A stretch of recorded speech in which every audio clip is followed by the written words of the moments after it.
Goodbye, Daddy. Truly, when I was very young, way back in the 50s, I believed all of life would be like one long and perfect summer day. After all, it did start out that way. There's not much I can say about our earliest childhood except that it was very good, and for that, I should be everlastingly grateful. We weren't rich, we weren't poor. If we lacked some necessity, I couldn't name it. If we had luxuries, I couldn't name those either, without comparing what we had to what others had. And nobody had more or less in our middle-class neighborhood. In other words, short and simple, we were just ordinary, run-of-the-mill children. Our daddy was a PR man for a large computer manufacturing firm located in Gladstone, Pennsylvania. Population, 12,602. He was a huge success, our father, for often his boss dined with us and bragged about the job Daddy seemed to perform so well. It's that all-American, wholesome, devastatingly good-looking face and charming manner that does them in. Great God in heaven, Chris, what sensible person could resist a fella like you? Heartily I agreed with that. Our father was perfect. He stood 6 feet 2, weighed 180 pounds, and his hair was thick and flaxen blonde, and waved just enough to be perfect. His eyes were cerulean blue, and they sparkled with laughter, with his great zest for living and having fun. His nose was straight and neither too long, nor too narrow, nor too thick. He played tennis and golf like a pro, and swam so much he kept a suntan all through the year. He was always dashing off on airplanes to California, to Florida, to Arizona, or to Hawaii, or even abroad on business, while we were left at home in the care of our mother.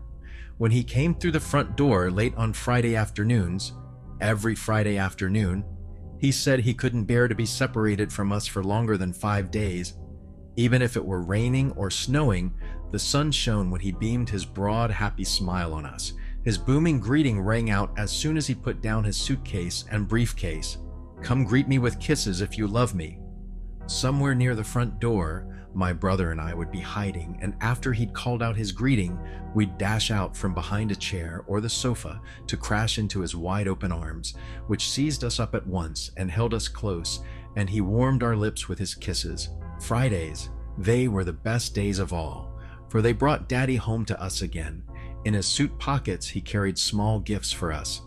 In his suitcases, he stored the larger ones to dole out after he greeted our mother, who would hang back and wait patiently until he had done with us. And after we had our little gifts from his pockets, Christopher and I would back off to watch Mama drift slowly forward, her lips curved in a welcoming smile that lit up our father's eyes, and he'd take her in his arms and stare down into her face as if he hadn't seen her for at least a year. On Fridays, Mama spent half the day in the beauty parlor having her hair shampooed and set and her fingernails polished. And then she'd come home to take a long bath in perfumed oiled water.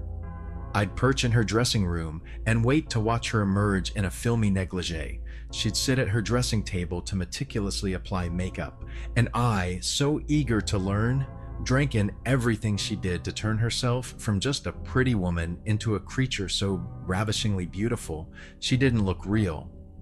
The most amazing part of this was our father thought she didn't wear makeup. He believed she was naturally a striking beauty. Love was a word lavished about in our home. Do you love me? For I most certainly love you. Did you miss me? Are you glad I'm home? Did you think about me when I was gone, every night? Did you toss and turn and wish I were beside you, holding you close? For if you didn't, Corinne, I might want to die. Mama knew exactly how to answer questions like these with her eyes, with soft whispers and with kisses. One day, Christopher and I came speeding home from school with the wintry wind blowing us through the front door. "Take off your boots in the foyer," Mama called out from the living room, where I could see her sitting before the fireplace, knitting a little white sweater fit for a doll to wear. I thought it was a Christmas gift for me, for one of my dolls. "And kick off your shoes before you come in here," she added. We shed our boots and heavy coats and hoods in the foyer, then raced in stocking feet into the living room with its plush white carpet. That pastel room, decorated to flatter our mother's fair beauty, was off limits for us most of the time. This was our company room, our mother's room, and never could we feel really comfortable on the apricot brocade sofa or the cut velvet chairs. We preferred Daddy's room, with its dark paneled walls and tough plaid sofa, where we could wallow and fight and never fear we were damaging anything. "It's freezing outside, Mama," I said breathlessly as I fell at her feet, thrusting my legs toward the fire. "But the ride home on our bikes was just beautiful. All the trees are sparkled with diamond icicles and crystal prisms on the shrubs. It's a fairyland out there, Mama. I wouldn't live down south where it never snows for anything." Christopher did not talk about the weather and its freezing beauty. He was 2 years and 5 months my senior, and he was far wiser than I. I know that now. He warmed his icy feet as I did, but he stared up at Mama's face, a worried frown drawing his dark brows together. I glanced up at her too, wondering what he saw that made him show such concern. She was knitting at a fast and skilled pace, glancing from time to time at instructions. "Mama, are you feeling all right?" he asked. "Yes, of course," she answered, giving him a soft, sweet smile. "You look tired to me." She laid aside the tiny sweater. "I visited my doctor today," she said, leaning forward to caress Christopher's rosy, cold cheek. "Mama," he cried, taking alarm. "Are you sick?" She chuckled softly, then ran her long, slim fingers through his tousled blonde curls. "Christopher Dollenganger, you know better than that. I've seen you looking at me with suspicious thoughts in your head." She caught his hand and one of mine and placed them both on her bulging middle. "Do you feel anything?" she asked, that secret, pleased look on her face again. Quickly, Christopher snatched his hand away as his face turned blood red, but I left my hand where it was, wondering, waiting. "What do you feel, Kathy?" Beneath my hand, under her clothes, something weird was going on. Little faint movements quivered her flesh.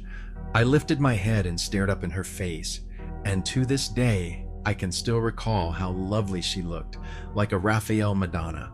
"Mama, your lunch is moving around, or else you have gas." Laughter made her blue eyes sparkle, and she told me to guess again. Her voice was sweet and concerned as she told us her news. "Darlings, I'm going to have a baby in early May. In fact, when I visited my doctor today, he said he heard 2 heartbeats, so that means I am going to have twins, or God forbid, triplets. Not even your father knows this yet, so don't tell him until I have a chance." Stunned, I threw Christopher a look to see how he was taking this. He seemed bemused and still embarrassed. I looked again at her lovely firelit face. Then I jumped up and raced for my room. I hurled myself face down on my bed and bawled, "Really let go. Babies, 2 or more, I was the baby. I didn't want any little whining, crying babies coming along to take my place." I sobbed and beat at the pillows, wanting to hurt something, if not someone. Then I sat up and thought about running away. Someone rapped softly on my closed and locked door. "Kathy," said my mother, "may I come in and talk this over with you?" "Go away," I yelled. "I already hate your babies." Yes, I knew what was in store for me. The middle child, the one parents didn't care about. I'd be forgotten.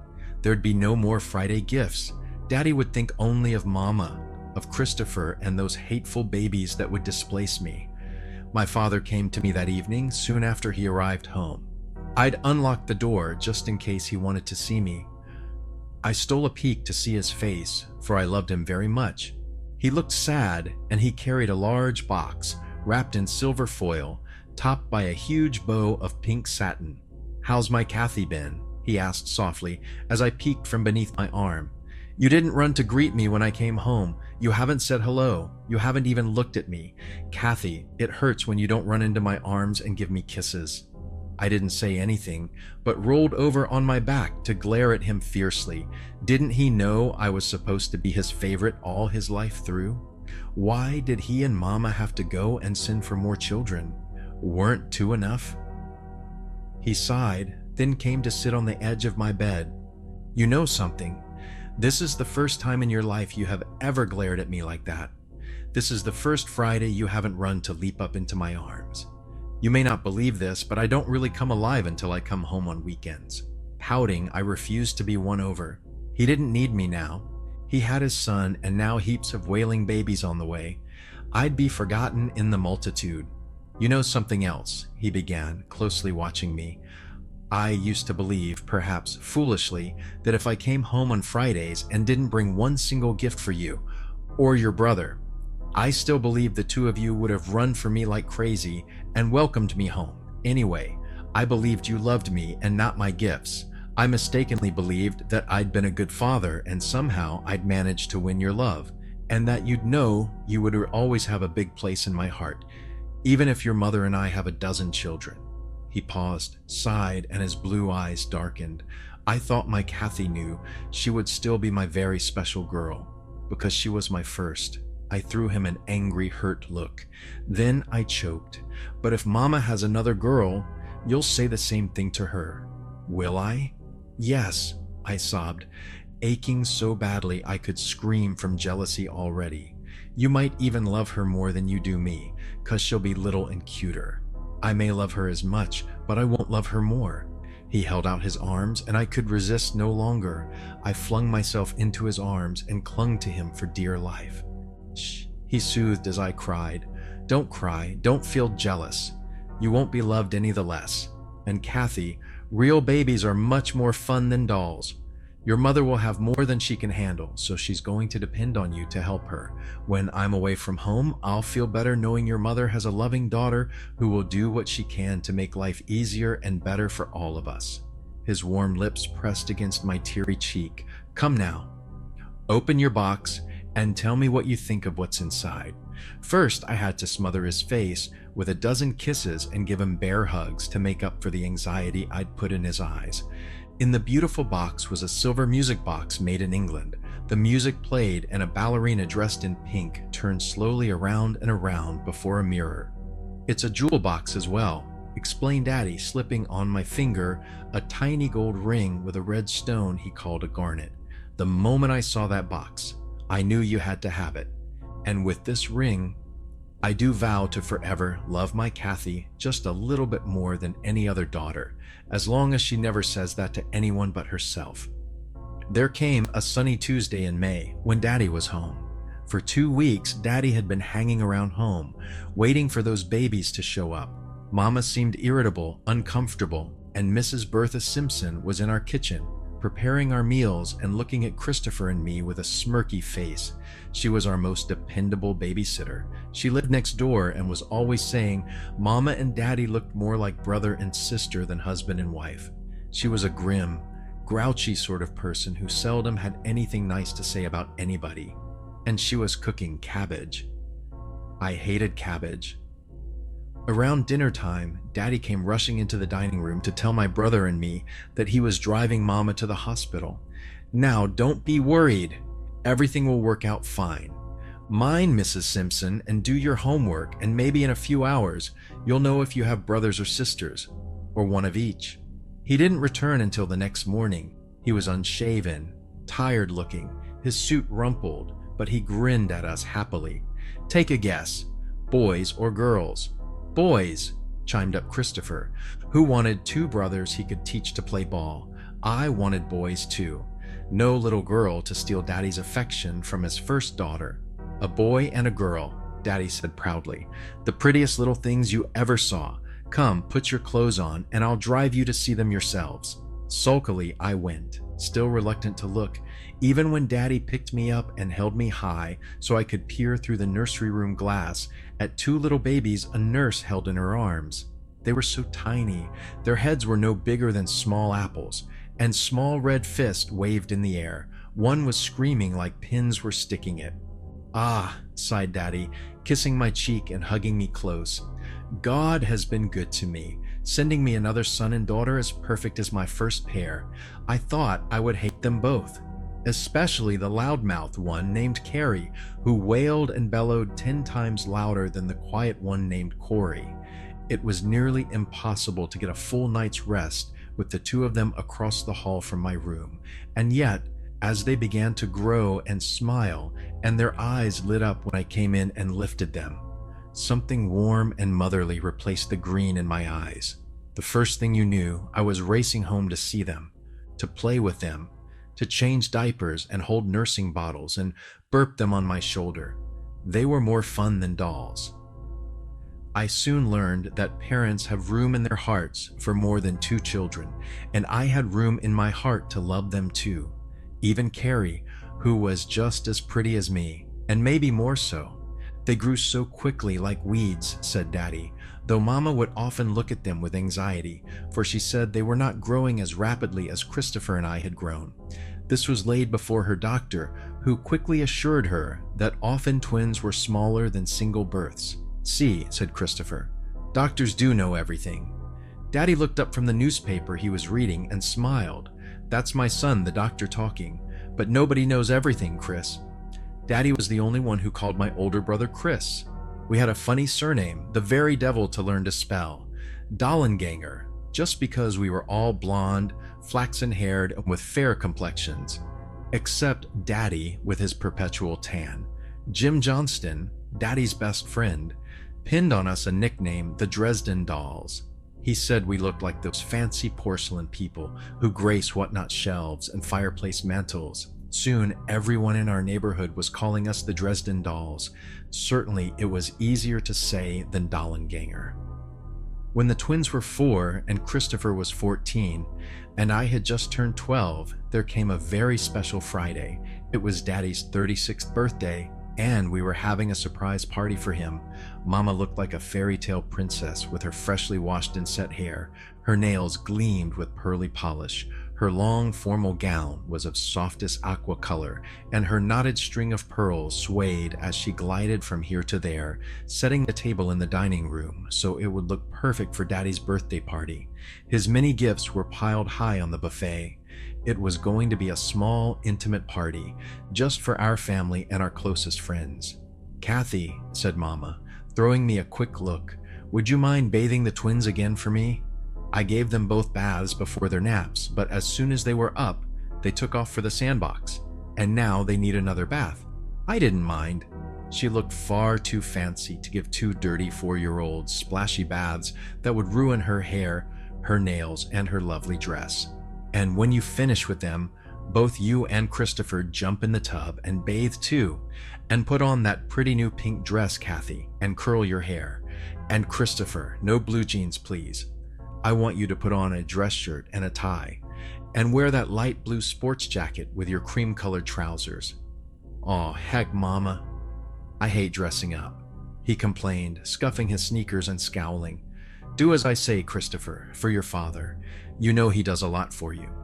The least you can do is make him proud of his family." He grouched off, leaving me to run out to the back garden and fetch the twins, who immediately began to wail.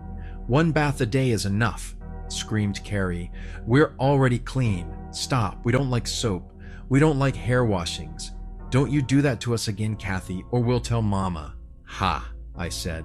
"Who do you think sent me out here to clean up 2 filthy little monsters? Good golly, how can the 2 of you get so dirty so quickly?" As soon as their naked skins hit the warm water and the little yellow rubber ducks and rubber boats began to float, and they could splash all over me, they were content enough to be bathed, shampooed, and dressed in their very best clothes. For after all, they were going to a party, and after all, this was Friday and Daddy was coming home. First, I dressed Corey in a pretty little white suit with short pants. Strangely enough, he was more apt to keep himself clean than his twin. Try as I would, I couldn't tame down that stubborn cowlick of his. It curled over to the right like a cute pig's tail, and would you believe it? Carrie wanted her hair to do the same thing.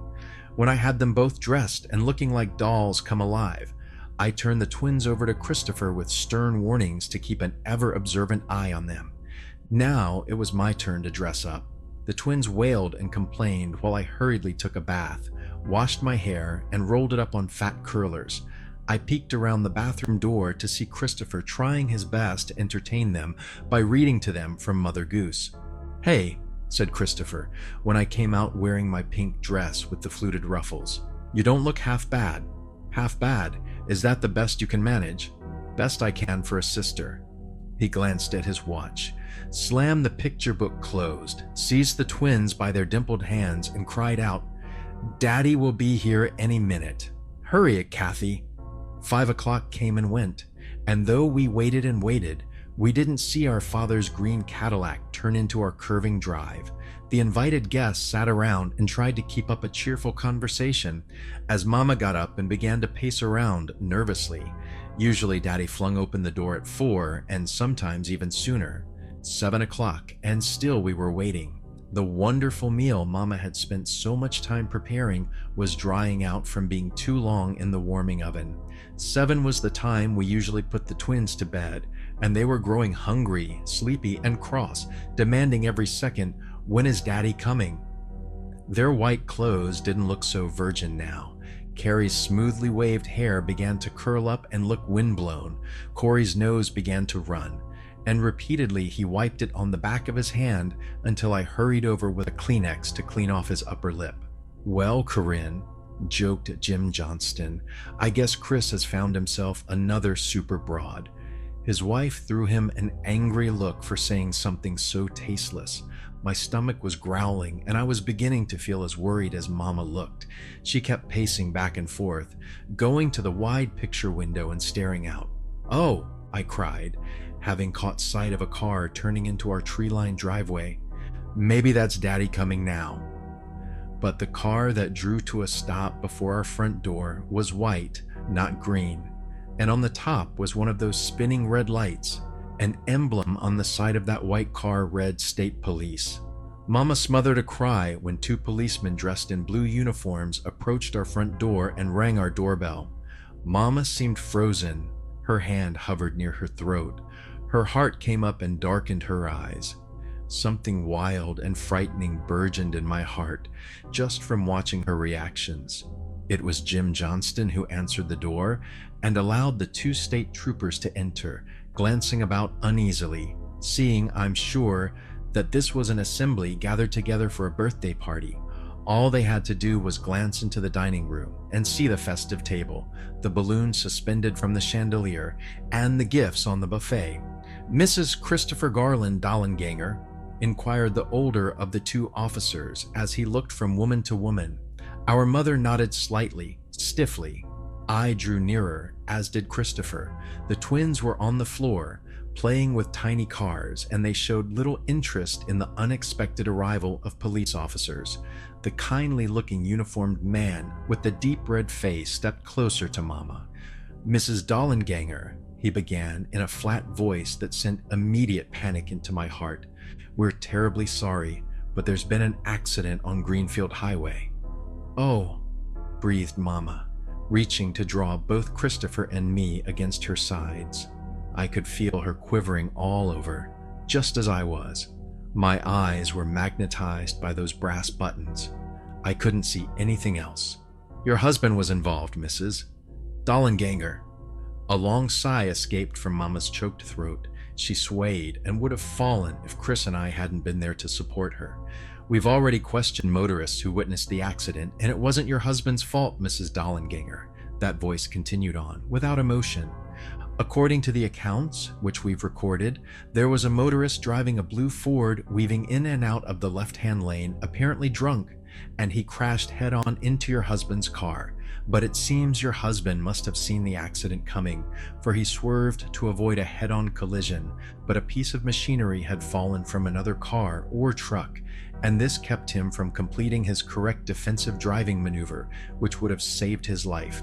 But as it was, your husband's much heavier car turned over several times, and still he might have survived, but an oncoming truck, unable to stop, crashed into his car, and again the Cadillac spun over, and then it caught on fire.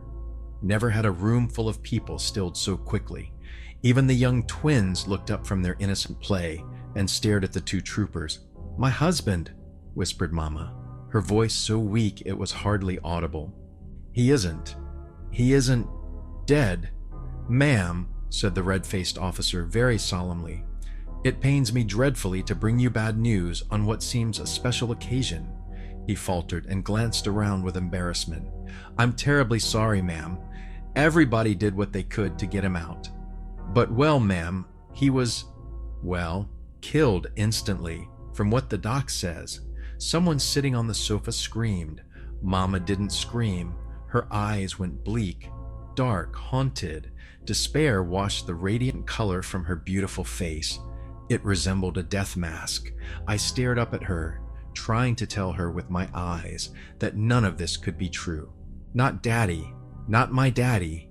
He couldn't be dead. He couldn't be. Death was for old people, sick people, not for somebody as loved and needed, and young. Yet there was my mother, with her gray face, her stark eyes, her hands wringing out the invisible wet cloth, and each second I watched, her eyes sank deeper into her skull. I began to cry. "Ma'am, we've got a few things of his that were thrown out on the first impact. We saved what we could." "Go away!" I screamed at the officer. "Get out of here. It's not my daddy." "I know it's not. He stopped by a store to buy ice cream. He'll be coming in the door any minute. Get out of here." I ran forward and beat on the officer's chest. He tried to hold me off, and Christopher came up and pulled me away. "Please," said the trooper, "won't someone please help this child?" My mother's arms encircled my shoulders and drew me close to her side. People were murmuring in shocked voices and whispering, and the food in the warming oven was beginning to smell burned. I waited for someone to come up and take my hand and say that God didn't ever take the life of a man like my father, yet no one came near me. Only Christopher came to put his arm about my waist, so we three were in a huddle, Mama, Christopher, and me. It was Christopher who finally found a voice to speak, and such a strange, husky voice. "Are you positive it was our father? If the green Cadillac caught on fire, then the man inside must have been badly burned, so it could have been someone else, not Daddy." Deep, rasping sobs tore from Mama's throat, though not a tear fell from her eyes. She believed. She believed those two men were speaking the truth. The guests who had come so prettily dressed to attend a birthday party swarmed about us now and said those consoling things people say when there just aren't any right words. "We're so sorry, Corinne. Really shocked. It's terrible. What an awful thing to happen to Chris. Our days are numbered. That's the way it is. From the day we're born, our days are numbered." It went on, and slowly, like water into concrete, it sank in. Daddy was really dead. We were never going to see him alive again. We'd only see him in a coffin, laid out in a box that would end up in the ground, with a marble headstone that bore his name and his day of birth and his day of death, numbered the same, but for the year. I looked around to see what was happening to the twins, who shouldn't have been feeling what I was. Someone kind had taken them into the kitchen and was preparing them a light meal before they were tucked into bed. My eyes met Christopher's. He seemed as caught in this nightmare as I was, his young face pale and shocked. A hollow look of grief shadowed his eyes and made them dark. One of the state troopers had gone out to his car, and now he came back with a bundle of things, which he carefully spread out on the coffee table. I stood frozen, watching the display of all the things Daddy kept in his pockets. A lizard-skinned wallet Mama had given him as a Christmas gift, his leather notepad and date book, his wristwatch, his wedding band. Everything was blackened and charred by smoke and fire. Last came the soft pastel animals meant for Corey and Carrie, all found, so the red-faced trooper said, scattered on the highway. A plushy blue elephant with pink velvet ears and a purple pony with a red saddle and golden reins. Oh, that just had to be for Carrie. Then the saddest articles of all, Daddy's clothes, which had burst the confines of his suitcases when the trunk lock sprang. I knew those suits, those shirts, ties, socks. There was the same tie I had given him on his last birthday. "Someone will have to identify the body," said the trooper. Now I knew positively. It was real. Our father would never come home without presents for all of us, even on his own birthday. I ran from that room, ran from all the things spread out that tore my heart and made me ache worse than any pain I had yet experienced. I ran out of the house and into the back garden, and there I beat my fists upon an old maple tree. I beat my fists until they ached and blood began to come from the many small cuts. Then I flung myself down on the grass and cried 10 oceans of tears for Daddy who should be alive. I cried for us who would have to go on living without him. And the twins, they hadn't even had the chance to know how wonderful he was, or had been. And when my tears were over and my eyes swollen and red and hurt from the rubbing, I heard soft footsteps coming to me. My mother. She sat down on the grass beside me and took my hand in hers. A quarter-horned moon was out, and millions of stars, and the breezes were sweet with the newborn fragrances of spring. "Kathy," she said eventually, when the silence between us stretched so long it might never come to an end, "your father is up in heaven looking down on you, and you know he would want you to be brave." "He's not dead, Mama," I denied vehemently. "You've been out in this yard a long time. Perhaps you don't realize it's 10 o'clock. Someone had to identify your father's body, and though Jim Johnston offered to do this and spare me the pain, I had to see for myself. For, you see, I found it hard to believe too. Your father is dead, Kathy. Christopher is on his bed crying, and the twins are asleep. They don't fully realize what dead means." She put her arms around me and cradled my head down on her shoulder. "Come," she said, standing and pulling me up with her, keeping her arm about my waist. "You've been out here much too long. I thought you were in the house with the others, and the others thought you were in your room, or with me. It's not good to be alone when you feel bereft. It's better to be with people and share your grief and not keep it locked up inside." She said this dry-eyed, with not a tear, but somewhere deep inside her, she was crying, screaming. I could tell by her tone, by the very bleakness that had sunk deeper into her eyes. With our father's death, a nightmare began to shadow our days. I gazed reproachfully at Mama and thought she should have prepared us in advance for something like this, for we'd never been allowed to own pets that suddenly pass away and teach us a little about losing through death. Someone, some adult, should have warned us that the young, the handsome, and the needed can die too. How do you say things like this to a mother who looked like fate was pulling her through a knothole and stretching her out thin and flat? Could you speak honestly to someone who didn't want to talk, or eat, or brush her hair, or put on the pretty clothes that filled her closet? Nor did she want to attend to our needs. It was a good thing the kindly neighborhood women came in and took us over, bringing with them food prepared in their own kitchens.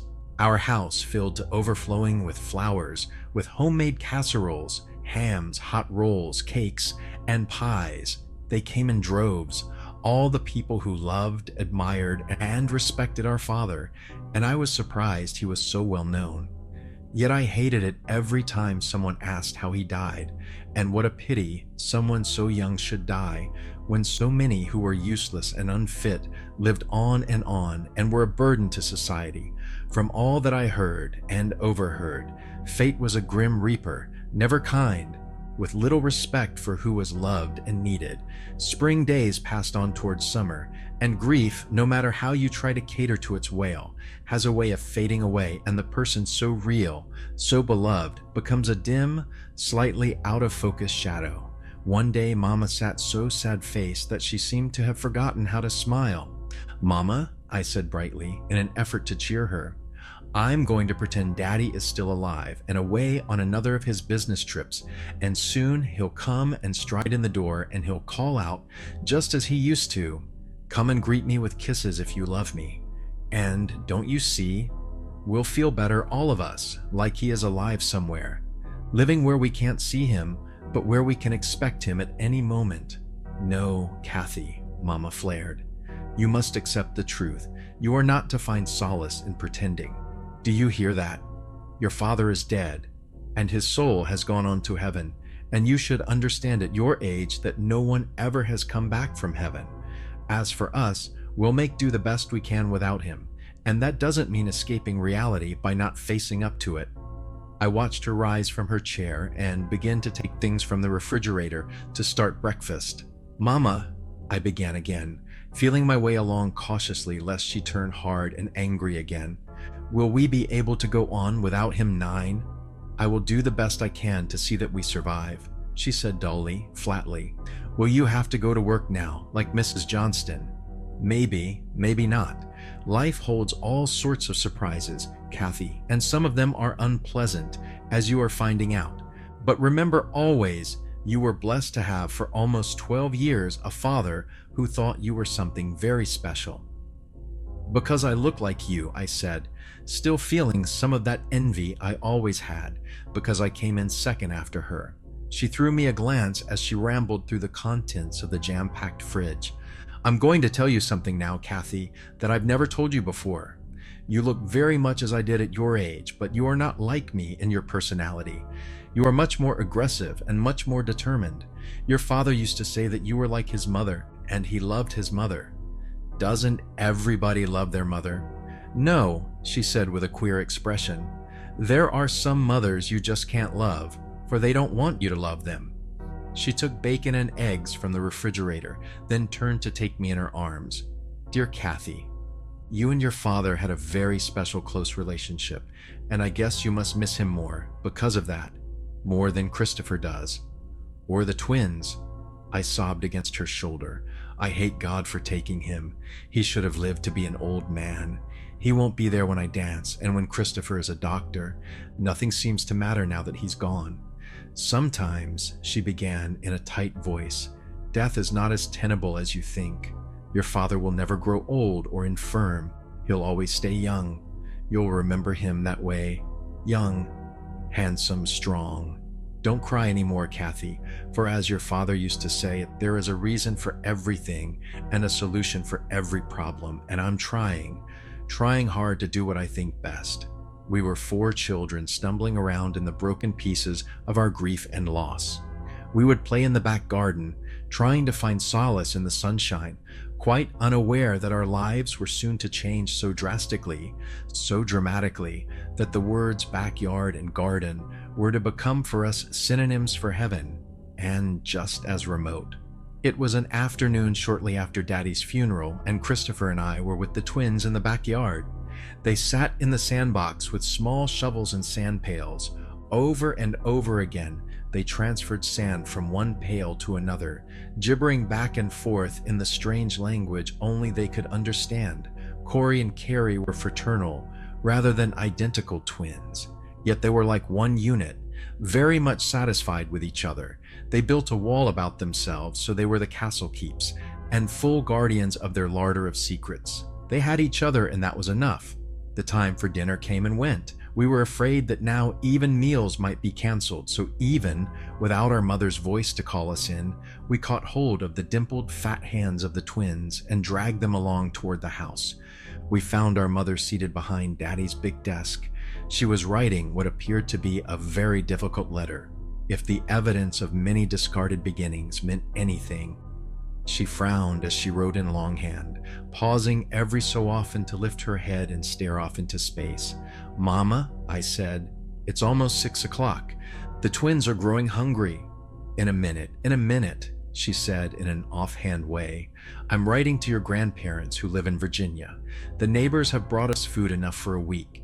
You could put one of the casseroles in the oven, Kathy. It was the first meal I almost prepared myself.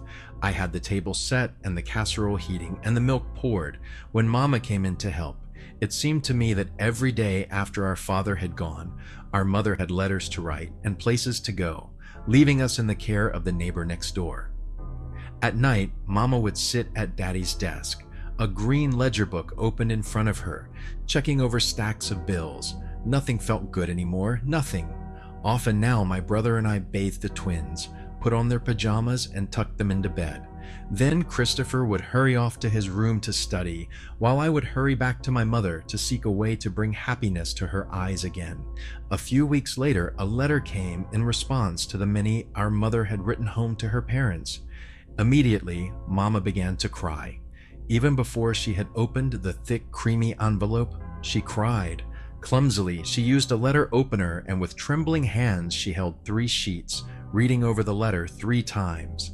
All the while she read, tears trickled slowly down her cheeks, smearing her makeup with long, pale, shiny streaks. She had called us in from the backyard as soon as she had collected the mail from the box near the front door, and now we 4 were seated on the living room sofa. As I watched, I saw her soft, fair Dresden face turn into something cold, hard, resolute. A cold chill shivered down my spine. Maybe it was because she stared at us for so long. Too long.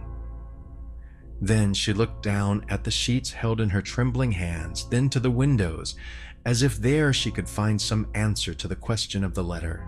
Mama was acting so strangely. It made us all uneasy and unusually quiet, for we were already intimidated enough in a fatherless home without a creamy letter of 3 sheets to glue our mother's tongue and harden her eyes. Why did she look at us so oddly? Finally, she cleared her throat and began to speak, but in a cold voice, totally unlike her customary soft, warm cadence. "Your grandmother has at last replied to my letters," she said in that icy voice. "All those letters I wrote to her, well, she has agreed. She is willing to let us come and live with her. Good news." Just what we had been waiting to hear, and we should have been happy. But Mama fell into that moody silence again, and she just sat there staring at us. What was the matter with her? Didn't she know we were hers, and not some strangers, 4 perched in a row, like birds on a clothesline? Christopher, Kathy, at 14 and 12, you two should be old enough to understand, and old enough to cooperate and help your mother out of a desperate situation. She paused, fluttered one hand up to nervously finger the beads at her throat, and sighed heavily. She seemed on the verge of tears. And I felt sorry, so sorry for poor Mama, without a husband. "Mama," I said, "is everything all right?" "Of course, darling, of course." She tried to smile. "Your father, God rest his soul, expected to live to a ripe old age and acquire in the meantime a sizable fortune. He came from people who know how to make money, so I don't have any doubts he would have done just what he planned if given the time. But 36 is so young to die. People have a way of believing nothing terrible will ever happen to them, only to others. We don't anticipate accidents, nor do we expect to die young. Why, your father and I thought we would grow old together, and we hoped to see our grandchildren before we both died on the same day. Then neither of us would be left alone to grieve for the one who went first." Again she sighed. "I have to confess, we lived way beyond our present means, and we charged against the future. We spent money before we had it. Don't blame him, it was my fault. He knew all about poverty. I knew nothing about it. You know how he used to scold me? Why, when we bought this house, he said we needed only 3 bedrooms. But I wanted 4. Even 4 didn't seem enough. Look around. There's a 30-year mortgage on this house. Nothing here is really ours. Not this furniture, not the cars, not the appliances in the kitchen or laundry room. Not one single thing is fully paid for. Did we look frightened? Scared?" She paused as her face flushed deeply red, and her eyes moved around the lovely room that set off her beauty so well. Her delicate brows screwed into an anxious frown. "Though your father would chastise me a little, still he wanted them to. He indulged me because he loved me, and I believe I convinced him finally that luxuries were absolute necessities, and he gave in, for we had a way, the 2 of us, of indulging our desires too much. It was just another of the things we had in common." Her expression collapsed into one of forlorn reminiscence before she continued on in her stranger's voice. "Now all our beautiful things will be taken away. The legal term is repossession. That's what they do when you don't have enough money to finish paying for what you've bought. Take that sofa, for example. 3 years ago, it cost $800. And we've paid all but 100, but still they're going to take it. We'll lose all that we've paid on everything, and that's still legal. Not only will we lose this furniture and the house, but also the cars. In fact, everything but our clothes and your toys. They're going to allow me to keep my wedding band, and I've hidden away my engagement diamond, so please don't mention I ever had an engagement ring to anyone who might come to check. Who they were, not one of us asked. It didn't occur to me to ask, not then. And later, it just didn't seem to matter. Christopher's eyes met mine. I floundered in the desire to understand, and struggled not to drown in the understanding. Already I was sinking, drowning in the adult world of death and debts. My brother reached out and took my hand, then squeezed my fingers in a gesture of unusual brotherly reassurance. Was I a window pane so easy to read that even he, my arch tormentor, would seek to comfort me? I tried to smile, to prove to him how adult I was, and in this way gloss over that trembling and weak thing I was cringing into because they were going to take everything. I didn't want any other little girl living in my pretty peppermint pink room, sleeping in my bed, playing with the things I cherished, my miniature dolls in their shadow box frames, and my sterling silver music box with the pink ballerina. Would they take those too? Mama watched the exchange between my brother and me very closely. She spoke again with a bit of her former sweet self showing. "Don't look so heartbroken. It's not really as bad as I've made it seem. You must forgive me if I was thoughtless and forgot how young you still are. I've told you the bad news first and saved the best for the last. Now hold your breath. You are not going to believe what I have to tell you, for my parents are rich. Not middle-class rich or upper-class rich, but very, very rich. Filthy, unbelievably, sinfully rich. They live in a fine big house in Virginia. Such a house as you've never seen before. I know, I was born there and grew up there, and when you see that house, this one will seem like a shack in comparison. And didn't I say we are going to live with them, me mother, and my father?" She offered the straw of cheer with a weak and nervously fluttering smile that did not succeed in releasing me from doubts which her demeanor and her information had pitched me into. I didn't like the way her eyes skipped guiltily away when I tried to catch them. I thought she was hiding something, but she was my mother, and Daddy was gone. I picked up Carrie and sat her on my lap, pressing her small, warm body close against mine. I smoothed back the damp golden curls that fell over her rounded forehead. Her eyelids drooped, and her full rosebud lips pouted. I glanced at Corey, crouching against Christopher. "The twins are tired, Mama. They need their dinner." "Time enough for dinner later," she snapped impatiently. "We have plans to make and clothes to pack. For tonight, we have to catch a train. The twins can eat while we pack. Everything you four wear must be crowded into only 2 suitcases. I want you to take only your favorite clothes and the small toys you cannot bear to leave. Only 1 game. I'll buy you many games after you are there. Kathy, you select what clothes and toys you think the twins like best, but only a few. We can't take along more than 4 suitcases, and I need 2 for my own things." Oh, golly lolly. This was real. We had to leave, abandon everything. I had to crowd everything into 2 suitcases. My brothers and sister would share as well. My Raggedy Ann doll alone would half fill 1 suitcase, yet how could I leave her? My most beloved doll, the one Daddy gave me when I was only 3. I sobbed. So we sat with our shocked faces staring at Mama. We made her terribly uneasy, for she jumped up and began to pace the room. As I said before, my parents are extremely wealthy. She shot Christopher and me an appraising glance, then quickly turned to hide her face. "Mama," said Christopher, "is something wrong?" I marveled that he could ask such a thing, when it was only too obvious everything was wrong. She paced, her long, shapely legs appearing through the front opening of her filmy black negligee. Even in her grief, wearing black, she was beautiful shadowed, troubled eyes and all. She was so lovely, and I loved her. Oh, how I loved her then. How we all loved her then. Directly in front of the sofa, our mother spun around, and the black chiffon of her negligee flared like a dancer's skirt, revealing her beautiful legs from feet to hips. "Darlings," she began, "what could possibly be wrong about living in such a fine home as my parents own?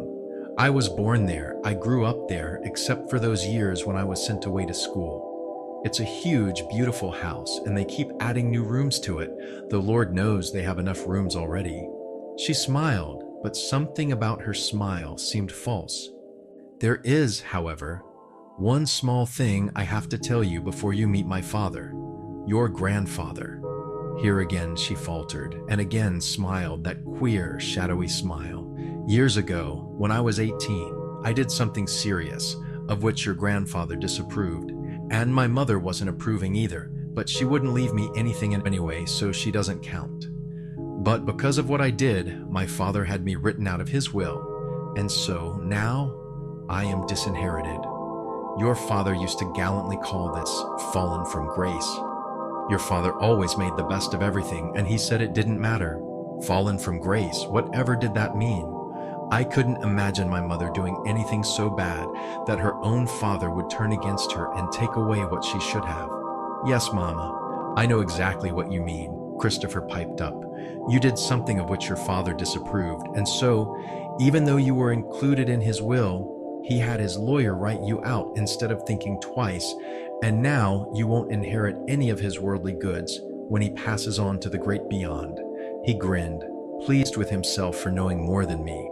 He always had the answers to everything. He had his nose in a book whenever he was in the house. Outside, under the sky, he was just as wild, just as mean as any other kid on the block. But indoors, away from the television, my older brother was a bookworm. Naturally, he was right. Yes, Christopher, none of your grandfather's wealth will come to me when he dies, or through me, to you. That's why I had to keep writing so many letters home when my mother didn't respond. Again, she smiled, this time with bitter irony. But since I am the sole heir left, I am hopeful of winning back his approval. You see, once I had 2 older brothers, but both have died in accidents, and now I am the only one left to inherit. Her restless pacing stopped. Her hand rose to cover her mouth. She shook her head, then said in a new parrot-like voice, I guess I'd better tell you something else. Your real surname is not Dollenganger, it is Foxworth, and Foxworth is a very important name in Virginia. Mama, I exclaimed in shock. Is it legal to change your name and put that fake name on our birth certificates? Her voice became impatient. For heaven's sake, Kathy, names can be changed legally, and the name Dollenganger does belong to us, more or less. Your father borrowed that name from way back in his ancestry. He thought it an amusing name, a joke, and it served its purpose well enough. What purpose? I asked. Why would Daddy legally change his name from something like Foxworth, so easy to spell, to something long and difficult like Dollenganger? Kathy, I'm tired, said my mama, falling into the nearest chair. There's so much for me to do, so many legal details. Soon enough you'll know everything. I'll explain. I swear to be totally honest, but please now, let me catch my breath. Oh, what a day this was. First, we hear the mysterious they were coming to take away all our things, even our house. And then we learn even our own last name wasn't really ours. The twins, curled up on our laps, were already half asleep, and they were too young to understand anyway. Even I, now 12 years old and almost a woman, could not comprehend why Mama didn't really look happy to be going home again to parents she hadn't seen in 15 years, secret grandparents we thought were dead until after our father's funeral. Only this day had we heard of 2 uncles who died in accidents. It dawned on me strongly then that our parents had lived full lives even before they had children, that we were not so important after all. Mama, Christopher began slowly, your fine grand home in Virginia sounds nice, but we like it here. Our friends are here, everybody knows us, likes us, and I know I don't want to move. Can't you see Daddy's attorney and ask him to help find a way so we can stay on and keep our house and our furnishings? Yes, Mama, please let us stay here, I added. Quickly, Mama was out of her chair and striding across the room. She dropped down on her knees before us, her eyes on the level with ours. Now listen to me, she ordered, catching my brother's hand and mine and pressing them both against her breasts. I have thought of how we can manage to stay on here, but there is no way at all, because we have no money to meet the monthly bills, and I don't have the skills to earn an adequate salary to support 4 children and myself as well. Look at me, she said, throwing wide her arms, appearing vulnerable, beautiful, helpless. Do you know what I am? I am a pretty, useless ornament who always believed she'd have a man to take care of her. I don't know how to do anything. I can't even type. I'm not very good with arithmetic. I can embroider beautiful needlepoint and crewel work stitches, but that kind of thing doesn't earn any money. You can't live without money. It's not love that makes the world go round. It's money, and my father has more money than he knows what to do with. He has only one living heir, me. Once he cared more for me than he did for either of his sons. so it shouldn't be difficult to win back his affection. Then he will have his attorney draw me into a new will, and I will inherit everything. He is 66 years old, and he is dying of heart disease. From what my mother wrote on a separate sheet of paper which my father didn't read, your grandfather cannot possibly live more than 2 or 3 months longer at the most. That will give me plenty of time to charm him into loving me like he used to. And when he dies, his entire fortune will be mine, ours. We will be free forever of all financial worries, free to go anywhere we want, free to do anything we want, free to travel, to buy what our hearts desire, anything our hearts desire. I'm not speaking of only 1 or 2 million, but many, many millions, maybe even billions. People with that kind of money don't even know their own net value, for it's invested here and there, and they own this and that, including banks, airlines, hotels, department stores, shipping lines. Oh, you just don't realize the kind of empire your grandfather controls. Even now, while he's on his last legs, he has a genius for making money. Everything he touches turns to gold. Her blue eyes gleamed.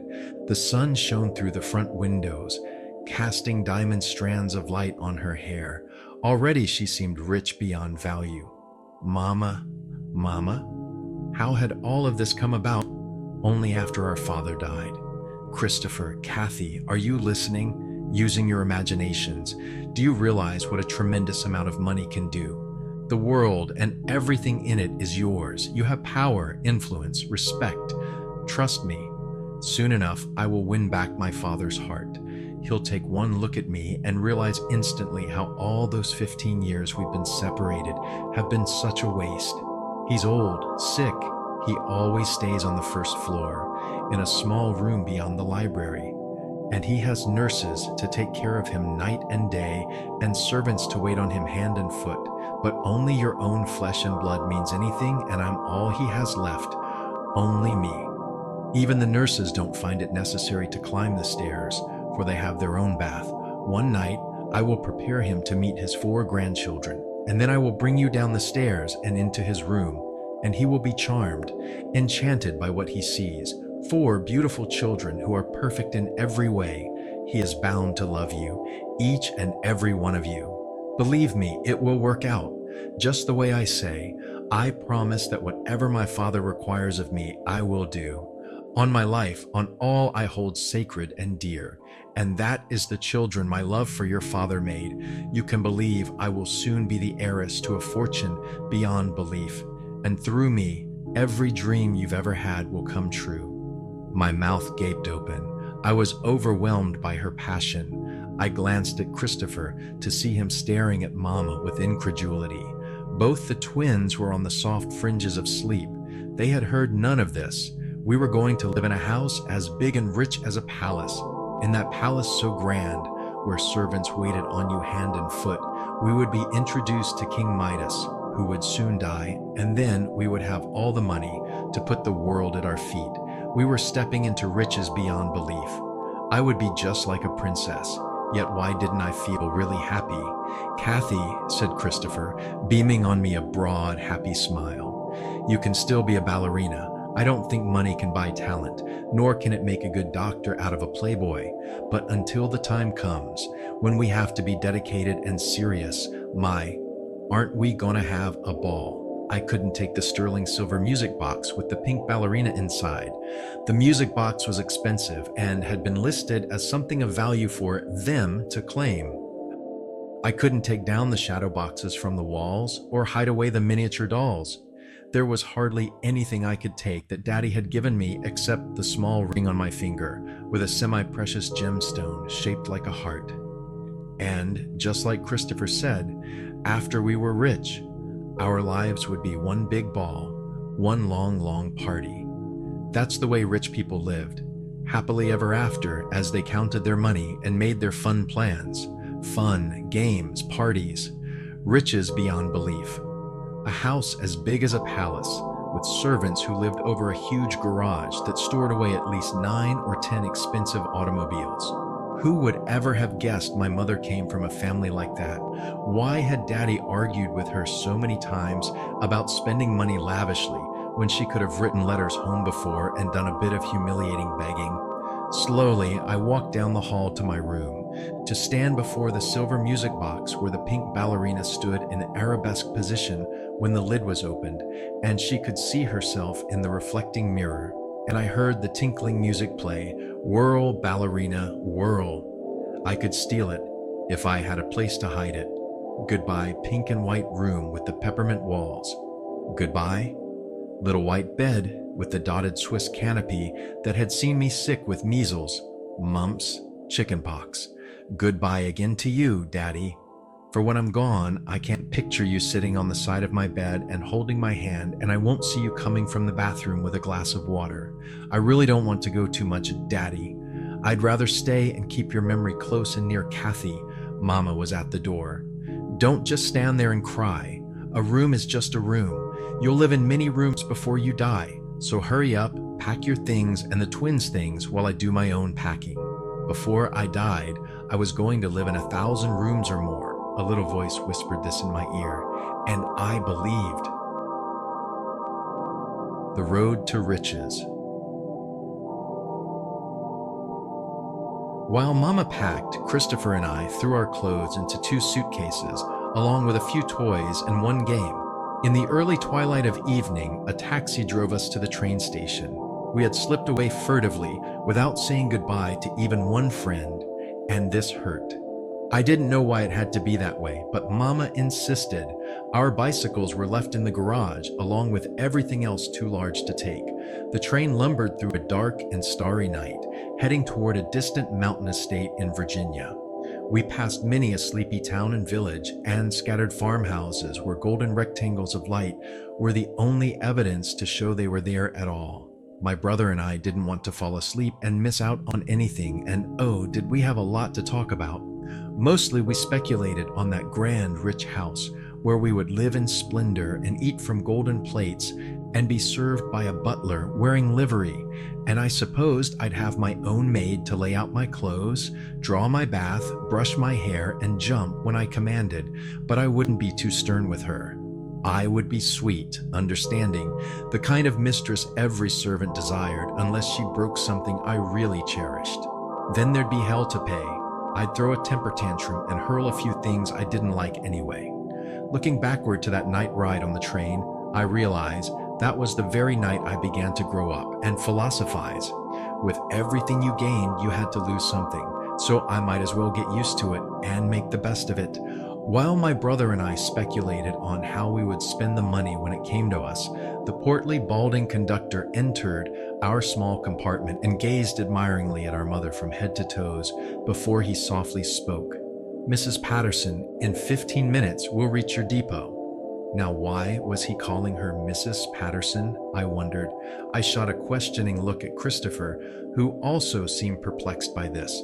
Jolted awake, appearing startled and disoriented, Mama's eyes flew wide open. Her gaze jumped from the conductor, who hovered so close above her, over to Christopher and me, and then she looked down in despair at the sleeping twins. Next came ready tears, and she was reaching in her purse and pulled out tissues, dabbing at her eyes daintily. Then came a sigh so heavy, so full of woe, my heart began to beat in a nervous tempo. "Yes, thank you," she said to the conductor, who was still watching her with great approval and admiration. "Don't fear, we'll be ready to leave." "Ma'am," he said, most concerned when he glanced at his pocket watch. "It's 3 o'clock in the morning. Will someone be there to meet you?" He flicked his worried gaze to Christopher and me, then to the sleeping twins. "It's all right," assured our mother. "Ma'am, it's very dark out there. I could find my way home asleep." "This lady," he said, "it's an hour's ride to Charlottesville. We are letting you and your children off in the middle of nowhere. There's not a house in sight." To forbid any further questioning, Mama answered in her most arrogant manner, "Someone is meeting us." Funny how she could put on that kind of haughty manner like a hat, and just as easily discard it. We arrived at the depot in the middle of nowhere, and we were let off. No one was there to meet us. It was totally dark when we stepped from the train, and as the conductor had warned, there was not a house in sight. Alone in the night, far from any sign of civilization, We stood and waved goodbye to the conductor on the train steps, holding on by one hand, waving with the other. His expression revealed that he wasn't too happy about leaving Mrs. Patterson and her brood of 4 sleepy children waiting for someone coming in a car. I looked around and saw nothing but a rusty tin roof supported by 4 wooden posts and a rickety green bench. This was our train depot. We didn't sit on that bench, just stood and watched until the train disappeared in the darkness, hearing one single mournful whistle calling back, as if wishing us good luck and Godspeed. We were surrounded by fields and meadows. From the deep woods in back of the depot, something made a weird noise. I jumped and spun about to see what it was, making Christopher laugh. "That was only an owl. Did you think it was a ghost?" "Now there is to be none of that," said Mama sharply. "And you don't have to whisper. No one is about. This is farm country, dairy cows mostly. Look around. See the fields of wheat and oats, some barley too. The nearby farmers supply all the fresh produce for the wealthy people who live on the hill." There were hills aplenty, looking like lumpy patchwork quilts, with trees parading up and down to separate them into distinct sections. Sentinels of the night, I called them, but Mama told us the many trees in straight rows acted as windbreaks and held back the heavy drifts of snow, just the right words to make Christopher very excited. He loved all kinds of winter sports, and he hadn't thought a southern state like Virginia would have heavy snow. "Oh, yes, it snows here," said Mama. "You bet it snows. We're in the foothills of the Blue Ridge Mountains, and it gets very, very cold here, just as cold as it did in Gladstone. But the summers will be warmer during the day. The nights are always cool enough for at least one blanket. Now, if the sun were out, you'd be feasting your eyes on very beautiful countryside, as pretty as there is anywhere in the world. We have to hurry, though. It's a long, long walk to my home, and we have to reach there before dawn, when the servants get up." "How strange." "Why?" I asked. "And why did that conductor call you Mrs. Patterson?" "Kathy, I don't have time to explain to you now. We've got to walk fast." She bent to pick up the 2 heaviest suitcases and said in a firm voice that we were to follow where she led. Christopher and I were forced to carry the twins, who were too sleepy to walk or make even an attempt. "Mama," I cried out, when we had moved on a few steps, "the conductor forgot to give us your 2 suitcases."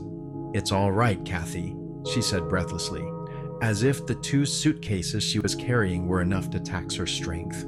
"I asked the conductor to take my 2 bags on to Charlottesville and put them in a locker for me to pick up tomorrow morning." "Why would you do that?" asked Christopher in a tight voice. "Well, for one thing, I certainly couldn't handle 4 suitcases, could I? And for another thing, I want the chance to talk to my father first, before he learns about my children. And it just wouldn't seem right if I arrived home in the middle of the night after being gone for 15 years. Now, would it?" It sounded reasonable, I guess, for we did have all we could handle since the twins refused to walk. We set off, tagging along behind our mother, over uneven ground, following faint paths between rocks and trees and shrubbery that clawed at our clothes. We trekked a long, long, long way.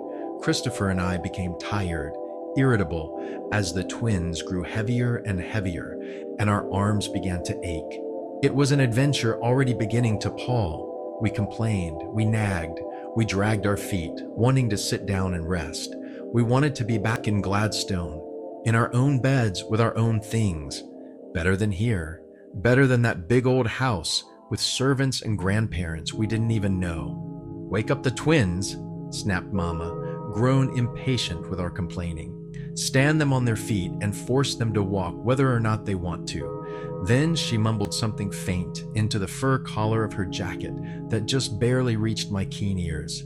Lord knows, they better walk outside while they can. A ripple of apprehension shot down my spine. I glanced at my older brother to see if he'd heard, just as he turned his head to look at me. He smiled. I smiled in return. Tomorrow, when Mama arrived at a proper time in a taxi, she would go to the sick grandfather and she'd smile and she'd speak, and he'd be charmed, won over. just one look at her lovely face and just one word from her soft, beautiful voice, and he'd hold out his arms and forgive her for whatever she'd done to make her fall from grace. From what she'd already told us, her father was a cantankerous old man, for 66 did seem like incredibly old age to me, and a man on the verge of death couldn't afford to hold grudges against his sole remaining child, a daughter he'd once loved very much. He'd have to forgive her so he could go peacefully, blissfully into his grave and know he'd done the right thing. Then, once she had him under her spell, she'd bring us down from the bedroom and we'd be looking our best and acting our sweetest selves, and he'd soon see we weren't ugly or really bad, and nobody, absolutely nobody with a heart could resist loving the twins. Why, people in shopping centers stopped to pat the twins and compliment our mother on having such beautiful babies. And just wait until grandfather learned how smart Christopher was, a straight-A student. And what was even more remarkable, he didn't have to study and study the way I did. Everything came so easily for him. His eyes could scan a page just once or twice, and all the information would be written indelibly on his brain, never to be forgotten. Oh, how I did envy him that gift. I had a gift too, not the bright and shining coin that was Christopher's. It was my way to turn over all that glittered and look for the tarnish. We had gleaned but a bit of information about that unknown grandfather, but putting the pieces together, I already had the idea he was not the kind to easily forgive, not when he could deny a once beloved daughter for 15 years. Yet could he be so hard he could resist all Mama's wheedling charms, which were considerable? I doubted it. I had seen and heard her wheedle with our father about money matters, and always Daddy was the one to give in and be won over to her way. Just a kiss, a hug, a soft stroking caress, and Daddy would brighten up and smile and agree. Yes, somehow or other, they could manage to pay for everything expensive she bought. "Kathy," said Christopher, "take that worried look off your face. If God didn't plan for people to grow old and sick and to eventually die, he wouldn't keep on letting people have babies." I felt Christopher staring at me, as if reading my thoughts, and I flushed. He grinned cheerfully. He was the perpetual cockeyed optimist, never gloomy, doubtful, or moody, as I often was. We followed Mama's advice and woke up the twins. We stood them on their feet and told them they would have to make an effort to walk, tired or not. We pulled them along while they whined and complained with sniffling sobs of rebellion.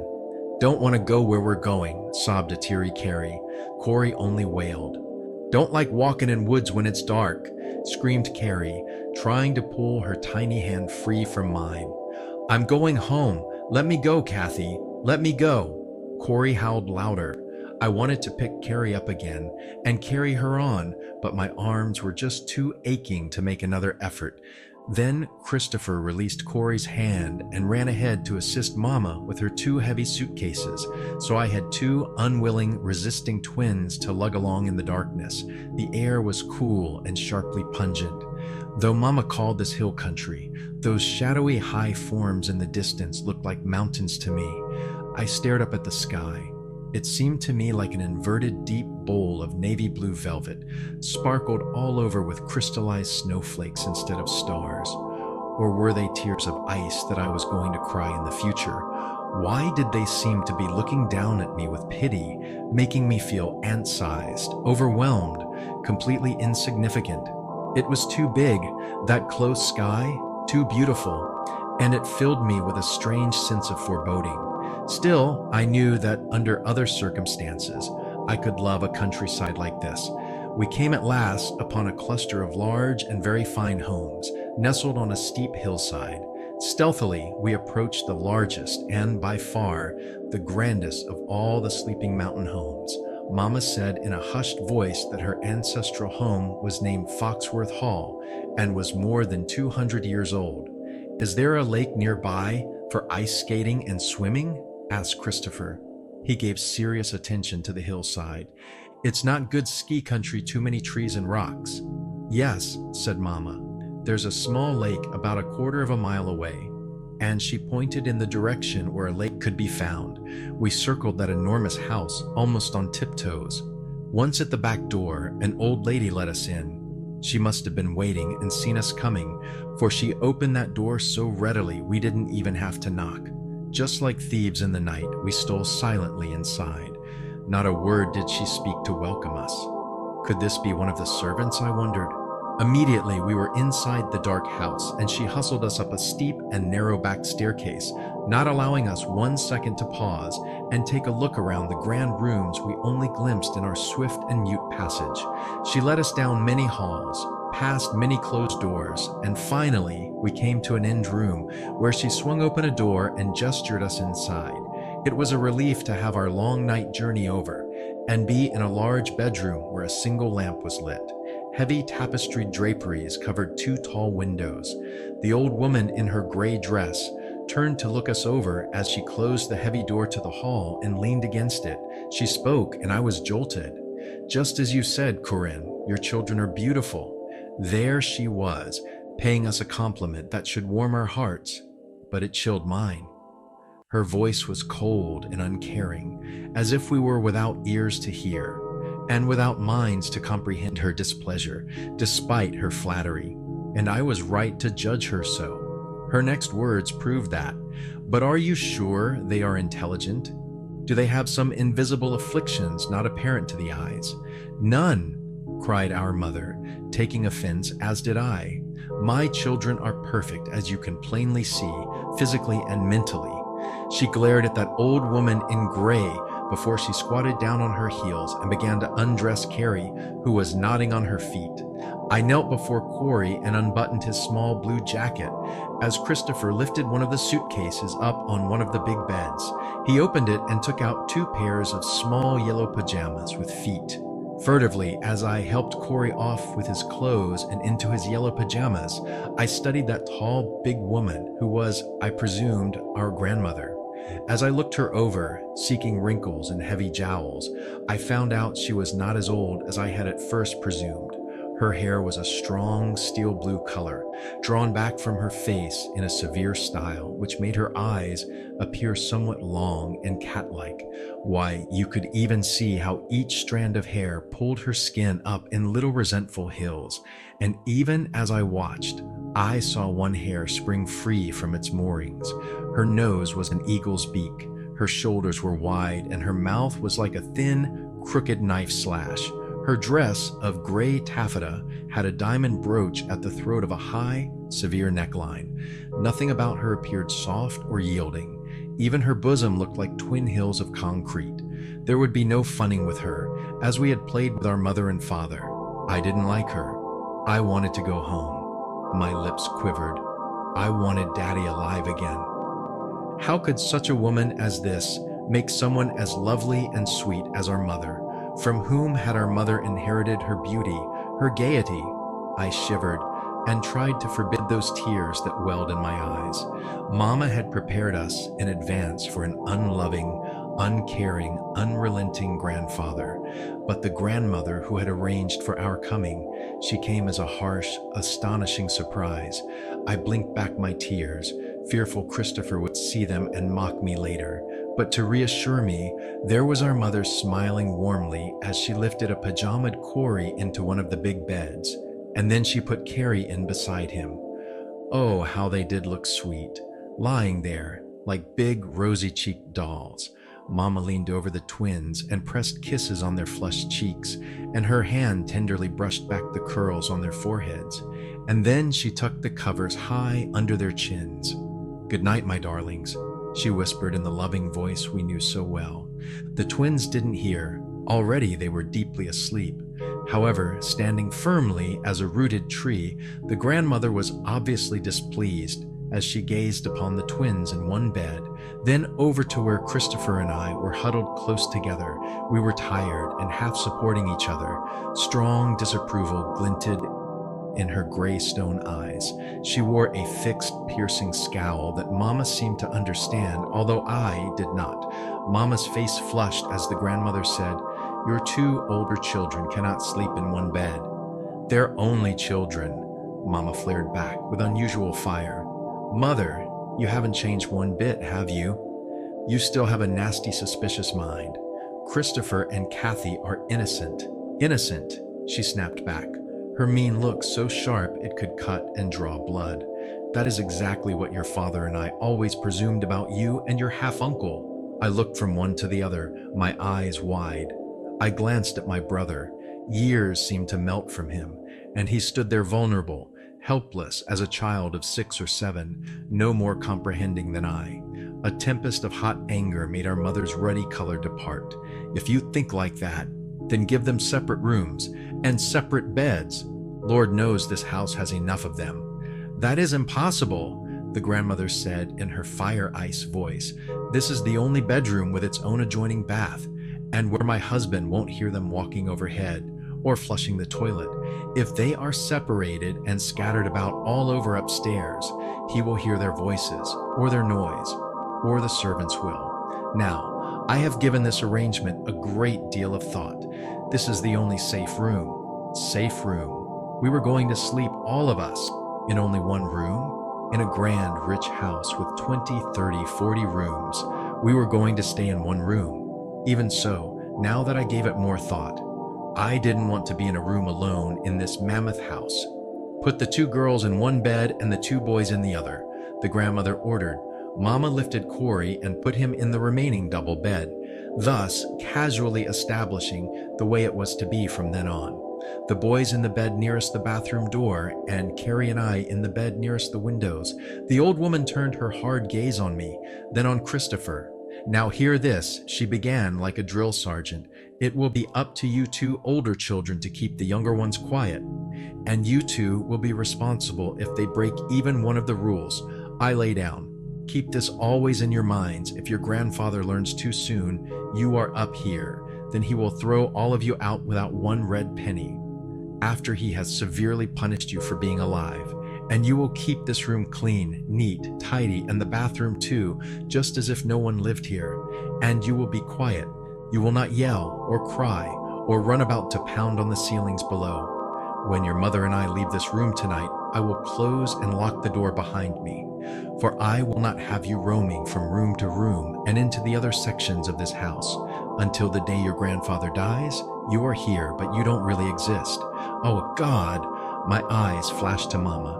This couldn't be true. She was lying, wasn't she? Saying mean things just to scare us. I drew closer to Christopher, pressing against his side, gone cold and shaky. The grandmother scowled, and quickly I stepped away. I tried to look at Mama, but she had turned her back, and her head was lowered, but her shoulders sagged and quivered as if she were crying. Panic filled me, and I would have screamed out something if Mama hadn't turned then, and sat down on a bed and stretched out her arms to Christopher and me. We ran to her, grateful for her arms that drew us close, and her hands that stroked our hair and backs, and smoothed down our wind-rumpled hair. It's all right, she whispered. Trust me. One night only will you be in here, and my father will welcome you into his home, to use it as you would your own, all of it, every room, and the gardens too. Then she glared up at her mother, so tall, so stern, so forbidding. Mother, have some pity and compassion for my children. They are of your flesh and blood too. Keep that in your mind. They are very good children, but they are also normal children, and they need room to play and run and make noise. Do you expect them to speak in whispers? You don't have to lock the door to this room. You can lock the door at the end of the hall. Now, why can't they have all the rooms of this north wing to use as their very own? I know you never cared for this older section very much. The grandmother shook her head vigorously. Corinne, I make the decisions here, not you. Do you think I can just close and lock the door to this wing, and the servants won't wonder why? Everything must stay just as it was. They understand why I keep this particular room locked, for the stairway to the attic is in here, and I don't like for them to snoop around where they don't belong. Very early in the mornings, I will bring the children food and milk before the cook and the maids enter the kitchen. This north wing is never entered except on the last Friday of each month, when it is thoroughly cleaned. On those days, the children will hide in the attic until the maids finish, and before the maids enter, I myself will check everything over to see they leave behind no evidence of their occupancy. Mama voiced more objections. That is impossible. They are bound to give themselves away. Leave a clue. Mother, lock the door at the end of the hall. The grandmother gnashed her teeth. Corinne, give me time. With time, I can figure out some reason why the servants cannot enter this wing at all, even to clean, but I have to tread carefully and not raise their suspicions. They don't like me. They would run to your father with tales, hoping he would reward them. Can't you see?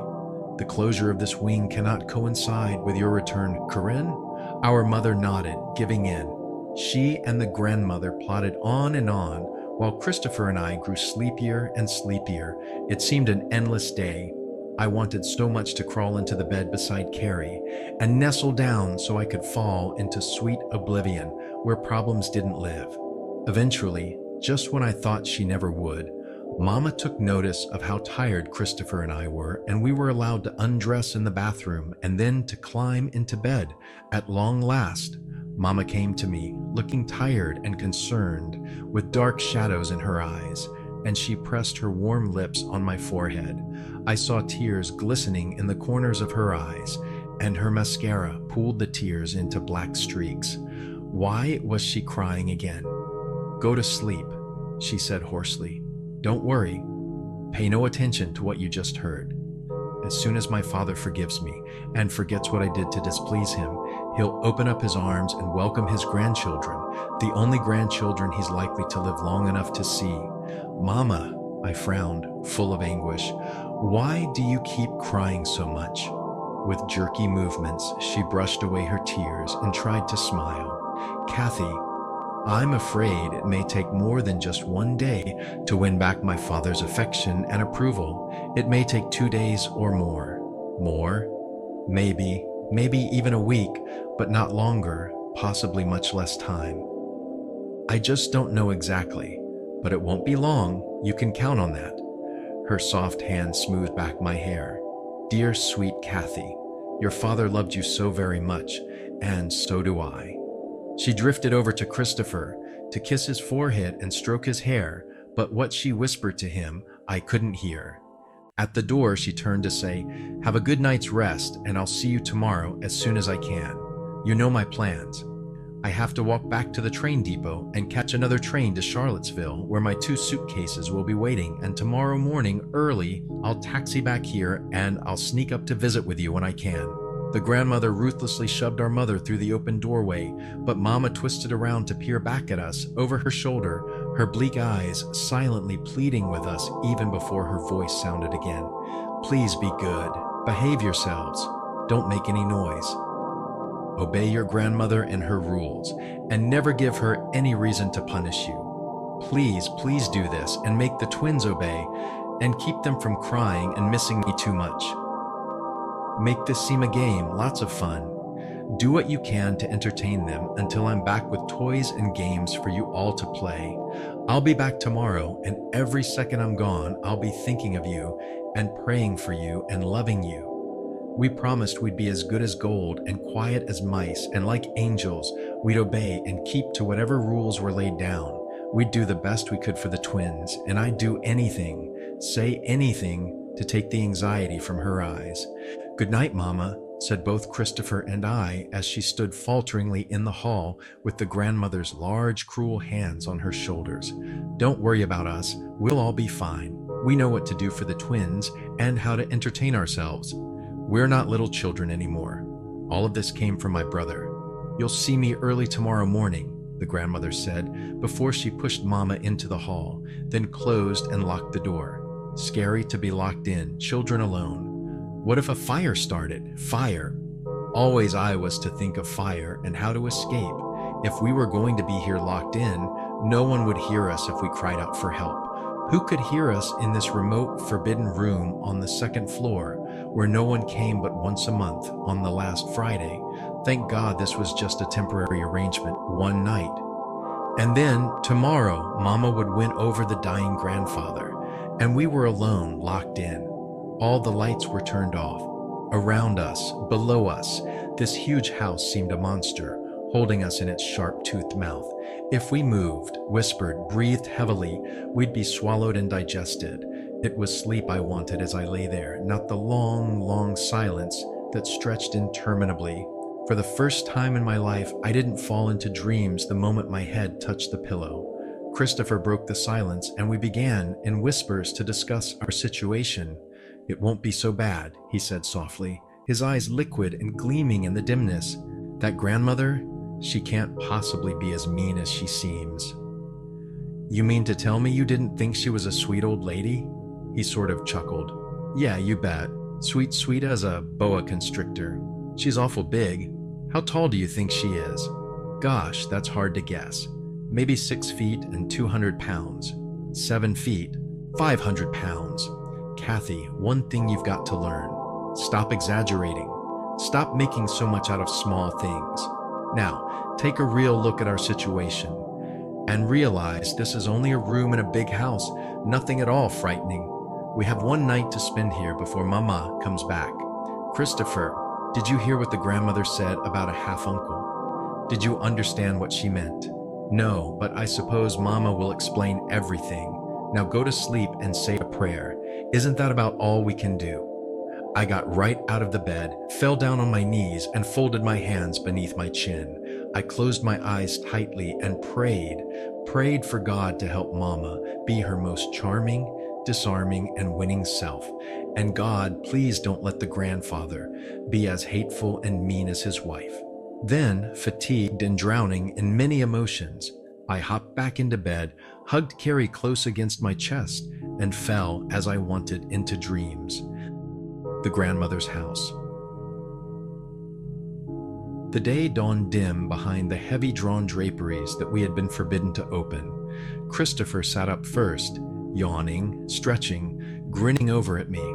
"Hi, Touselhead," he greeted. His hair was as tousled as mine, much more so. I don't know why God chose to give him and Corey such curly hair when he gave Carrie and me only waves. And all boy that he was, he tried with mighty effort to brush out those curls, as I sat and hoped they would jump from his head over to mine. I sat up and looked around this room that was, perhaps, 16 by 16, large but with 2 double beds, a massive highboy, a large dresser, 2 overstuffed chairs, a dressing table between the 2 front windows, with its own small chair, plus a mahogany table with 4 chairs. It seemed a small room, cluttered. Between the 2 big beds was another table with a lamp. Altogether, there were 4 lamps in the room. Beneath all the ponderous dark furniture was a faded oriental red rug with gold fringe. At one time, it must have been a beautiful thing, but now it was old and worn. The walls were papered in cream with white flocking. The bedspreads were gold-colored and made of some heavy fabric like quilted satin. There were 3 paintings on the walls. Golly lolly, they did steal your breath away. Grotesque demons chased naked people in underground caverns colored mostly red. Unearthly monsters devoured other pitiful souls. Even as their legs still kicked, they dangled from slobbering mouths filled with long, shiny, sharp teeth. "You are now gazing on hell, as some might see it," my know-it-all brother informed me. 10 to 1, our angel grandmother hung those reproductions herself, just to let us know what we're in for if we dare to disobey. "Look like Goya's work to me," he said. My brother did know everything. Next to being a doctor, he wanted to be an artist. He was exceptionally good at drawing, using watercolors, oil paints, and so on. He was good at most everything except picking up after himself and waiting on himself. Just as I made a move to get up and go into the bath, Christopher jumped from his bed and beat me to it. Why did Carrie and I have to be so far from the bath? Impatiently, I sat on the edge of the bed, swinging my legs, and waited for him to come out. With many little restless movements, Carrie and Corey fluttered awake simultaneously. They sat up and yawned as if mirrored reflections, rubbed at their eyes, and looked sleepily around. Then Carrie pronounced in definite tones, "I don't like it here." That was not at all surprising. Carrie was born opinionated. Even before she could talk, and she talked at 9 months, she knew what she liked and what she hated. There was never a middle road for Carrie. It was down low or up sky high. She had the cutest little voice when she was pleased, sounding very much like a sweet little bird chirping happily in the mornings. Trouble was, she chirped all day long unless she was asleep. Carrie talked to dolls, teacups, teddy bears, and other stuffed animals. Anything that sat Corey was entirely different. While Carrie chattered on and on, he'd sit and listen attentively. I recall Mrs. Simpson saying Corey was a still water that ran deep. I still don't know what she meant by that, except quiet people did exude some illusion of mystery that kept you wondering just what they really were beneath the surface. "Kathy," twittered my baby-faced small sister, "did you hear me say I don't like it here?" Hearing this, Corey scrambled from his bed and ran to jump into ours, and there he reached for his twin and held her tight, his eyes wide and scared. In his solemn way, he asked, "How did we get here?" "Last night, on a train, don't you remember?" "No, I don't remember." "And we walked through the woods in the moonlight. It was very pretty." "Where is the sun? Is it still night?" "Behind the draperies the sun hid." But if I dared to tell Corey that, then he was for sure going to want to open those draperies and look outside. And once he saw outside, he was going to want to go outside. I didn't know what to say. Someone in the hall fumbled with the door lock, saving me from giving any answer at all. Our grandmother carried into the room a large tray laden with food, covered with a large white towel.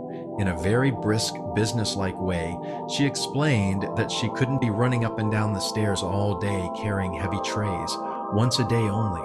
If she came too often, the servants might notice. "I think from now on, I'll use a picnic basket," she said, as she set the tray down on the little table. She turned to look at me, as if I were in charge of the meals. "You are to make this food last throughout the day. Divide it into 3 meals. The bacon, eggs, toast, and cereal are for breakfast. The sandwiches and the hot soup in the small thermos are for your lunch. The fried chicken, potato salad, and string beans are for your dinner. You can eat the fruit for dessert.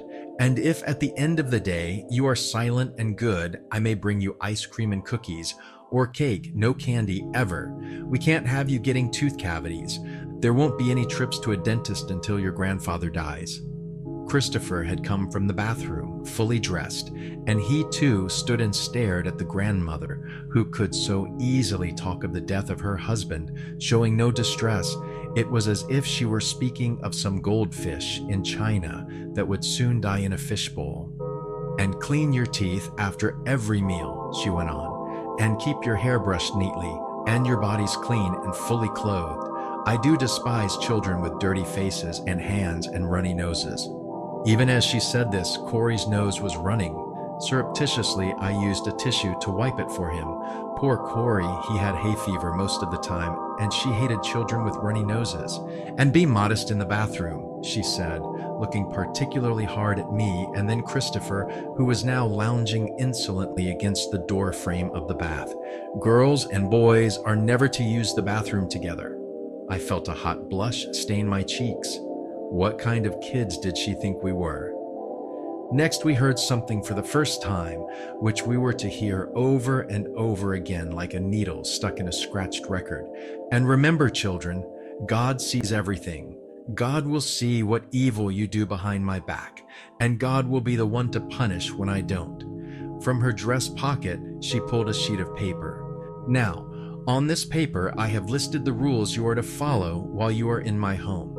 She laid the list down on the table and told us we should read and memorize them. Then she spun around to leave.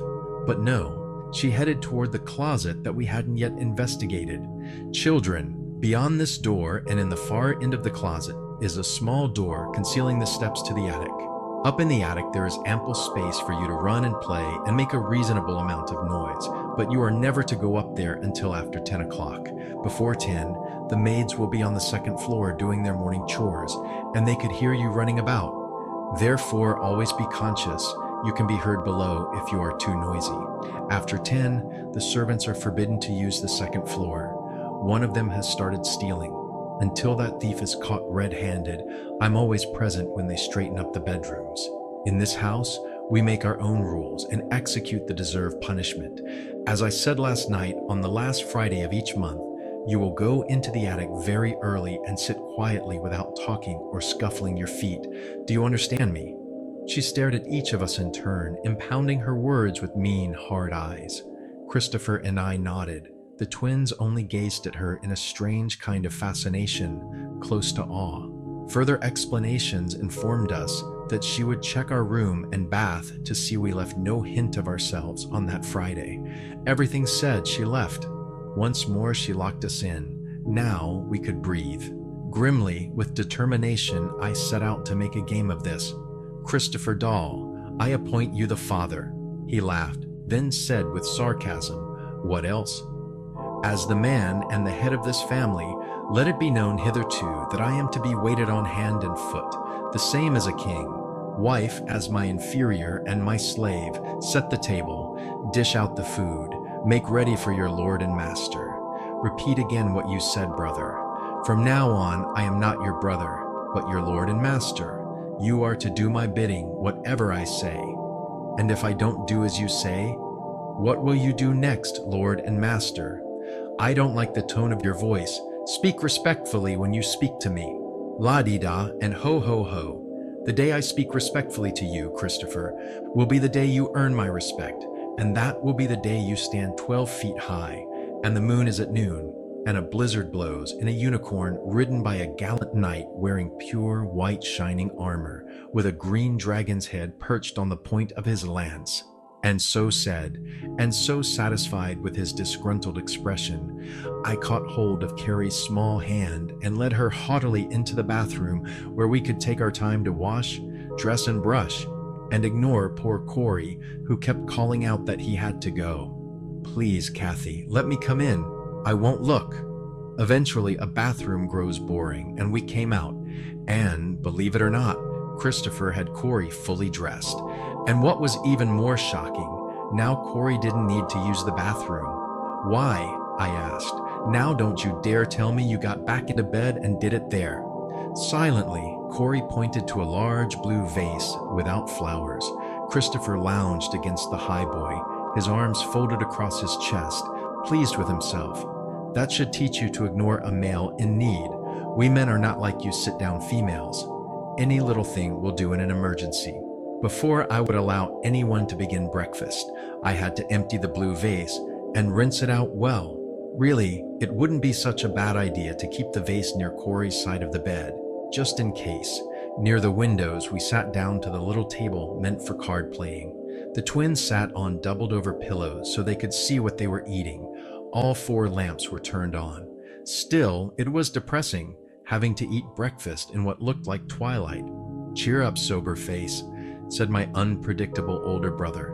"I was only kidding. You don't have to be my slave, I just love the gems you spurt forth. When provoked, I admit, in verbosity, you females are blessed, just as we males are gifted with the perfect instrument for picnic bathrooming."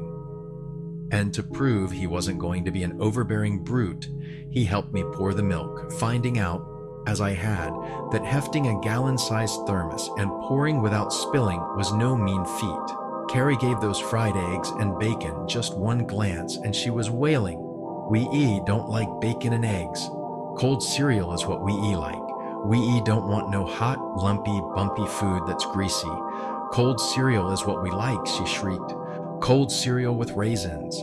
"Now you listen to me," said their new, smaller edition father.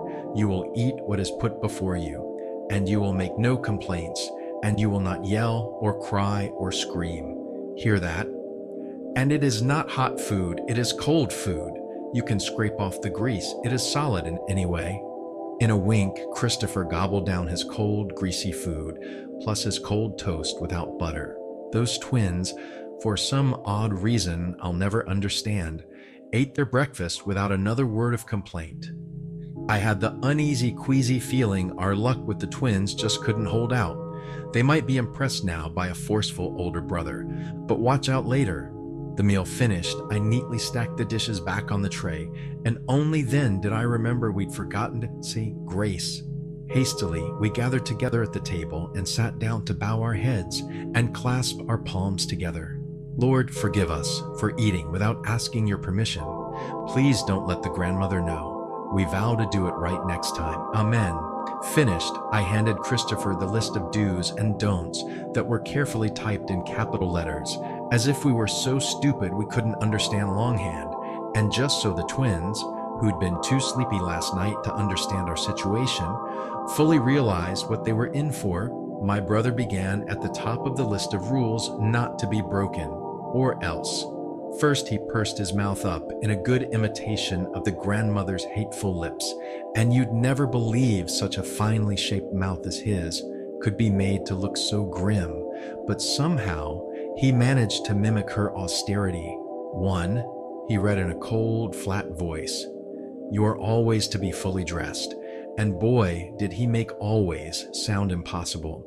2, you will never take the Lord's name in vain, and will always say grace before each meal. And if I am not in the room to see that you do this, you may be sure that he above will be listening and watching. 3, you are never to open the draperies, not even to peek out. 4, you will never speak to me unless I speak to you first. 5, you will keep this room neat and orderly, always with the beds made. 6, you are never to be idle. You will devote 5 hours each day to studying, and use the remainder of your time to develop your abilities in some meaningful way. If you have any skills, abilities, or talents, you will seek to improve upon them. And if you have no abilities or talents or skills, you will read the Bible. And if you cannot read, then you will sit and stare at the Bible and try to absorb through the purity of your thoughts the meaning of the Lord and his ways. 7, you will clean your teeth after breakfast each day and before retiring each night. 8, if I ever catch boys and girls using the bathroom at the same time, I will quite relentlessly and without mercy peel the skins from your backs. My heart seemed to flip over. Good golly day, what kind of grandmother did we have? 9, you will all 4 be modest and discreet at all times, in deportment, in speech, and in thought. 10, you will not handle or play with the private parts of your bodies, nor will you look at them in the mirrors, nor will you think about them, even when you are cleansing those parts of your bodies. Unabashed, with a funny little gleam in his eyes, Christopher read on, mimicking the grandmother with some skill. 11, you will not allow wicked, sinful, or lusting thoughts to dwell in your minds. You will keep your thoughts clean, pure, and away from wicked subjects that will corrupt you morally. 12, you will refrain from looking at members of the opposite sex unless it is absolutely necessary. 13, those of you who can read, and I hope at least 2 of you can, will each alternately take turns reading aloud from the Bible at least 1 page per day, so the 2 younger children will benefit from the Lord's teachings. 14, you will each bathe daily and clean the ring from the tub, and keep the bathroom as spotless as it was when you found it. 15, you will each learn, including the twins, at least 1 quote from the Bible per day, and if I so request, you will repeat to me such quotes as I demand, as I keep track of what passages you have read. 16, you will eat all of the food I bring to you, and not waste 1 single bit, or throw it away, or hide it away.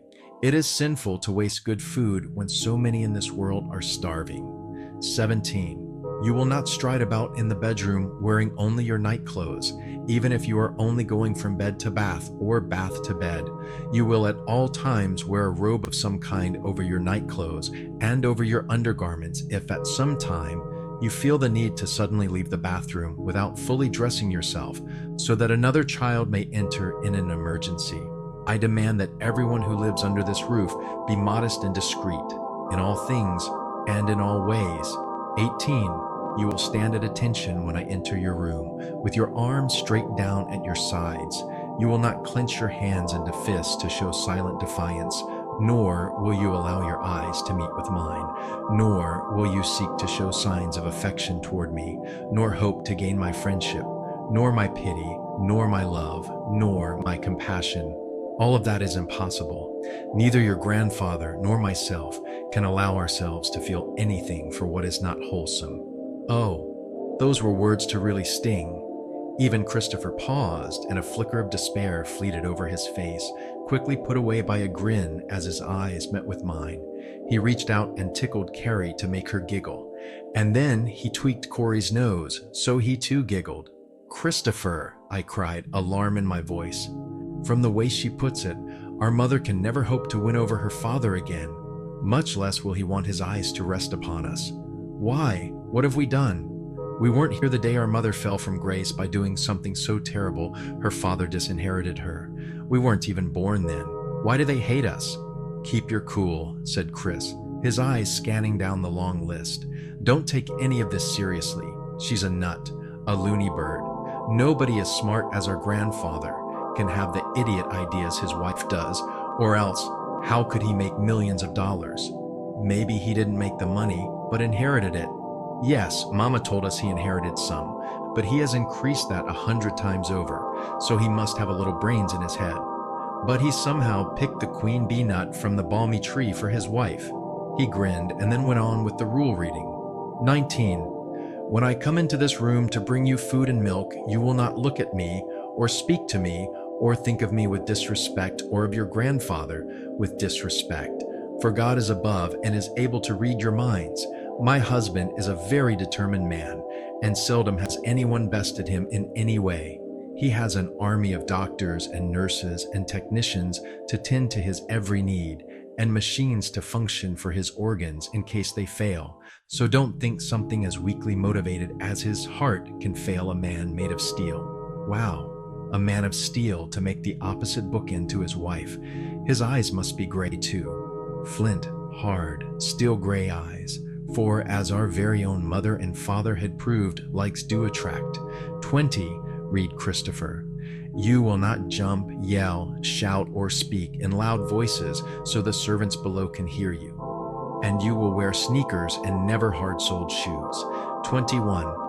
You will not waste toilet tissue or the soap, and you will clean up the mess if you clog up the toilet bowl so it overflows. And if you put it out of order, then it will stay that way until the day you leave, and you will use the chamber pots that you will find in the attic, and your mother can empty them for you. 22. The boys will wash their own clothes in the bathtub, as will the girls. Your mother will take care of the bed linens and the towels you use. The quilted mattress covers will be changed once a week, and if a child soils the covers, then I will order your mother to bring you rubber sheets to use and thrash severely the child who cannot be toilet trained." I sighed and put my arm about Corey, who whimpered and clung to me on hearing this. "Shh, don't be afraid. She'll never know what you do. We'll protect you. We'll find a way to cover up your mistakes if you make any." Chris read, "Conclusion, and this is not a do or a don't, just a warning." She's written, "You may rightly assume that I will add to this list from time to time as I see the need arise, for I am a very observant woman who misses nothing. Do not think you can deceive me, mock me, or play jokes at my expense, for if you do, your punishment will be so severe that your skins and your egos will bear lifetime scars, and your pride will go down in permanent defeat. And let it be known from now on that never in my presence will you mention your father's name or refer to him in the slightest way, and I, myself, will refrain from looking at the child who resembles him most." It was over. I flashed Christopher a questioning look. Was he inferring, as I was, what that last paragraph implied, that for some reason our father was the cause of our mother being disinherited, and now hated by her parents? And did he infer, too, that we were going to be locked up here for a long, long time? Oh God, oh God, oh God. I couldn't stand even a week. We weren't devils, but most certainly we weren't angels either. And we needed each other, to touch, to look at. "Kathy," said my brother calmly, a wry smile cocking his lips, while the twins looked from one to the other of us, ready to mimic our panic, our joy, or our screams. "Are we so ugly and without charm that an old woman who very obviously hates our mother and also our father, for some reason I don't know, can forever resist us? She's a fake, a fraud. She doesn't mean any of this." He gestured toward the list, which he folded and flung away toward the dresser. It made a poor airplane. Are we to believe an old woman like that, who must be demented and should be locked up? Or should we believe the woman who loves us, the woman we know and trust?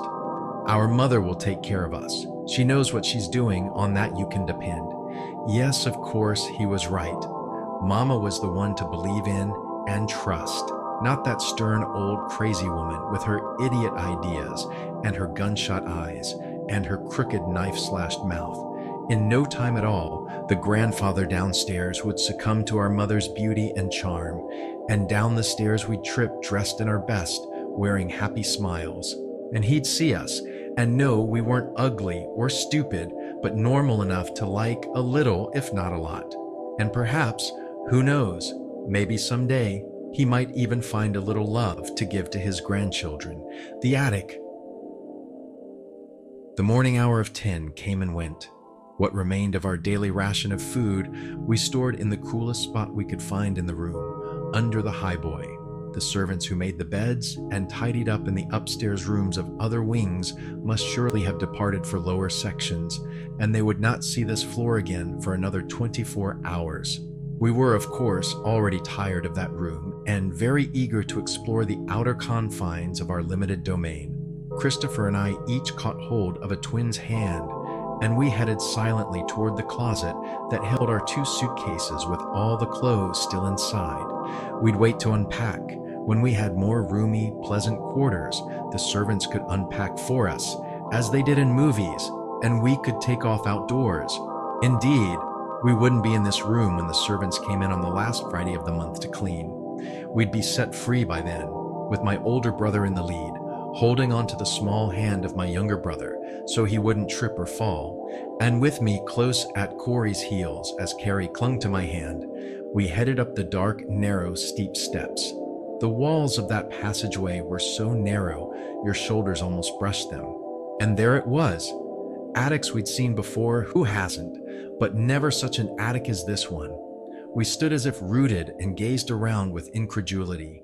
Huge, dim, dirty, dusty, this attic stretched for miles. The farthest walls were so distant they seemed hazy, out of focus. The air was not clear, but murky. It had an odor, an unpleasant odor of decay, of old rotting things, of dead things left unburied. And because it was cloudy with dust, everything seemed to move, to shimmer, especially in the darker, gloomier corners. 4 sets of deep dormer windows stretched across the front, 4 sets across the back. The sides, what we could see of them, were without windows, but there were wings where we couldn't see unless we dared to move forward and brave the stifling heat of the place.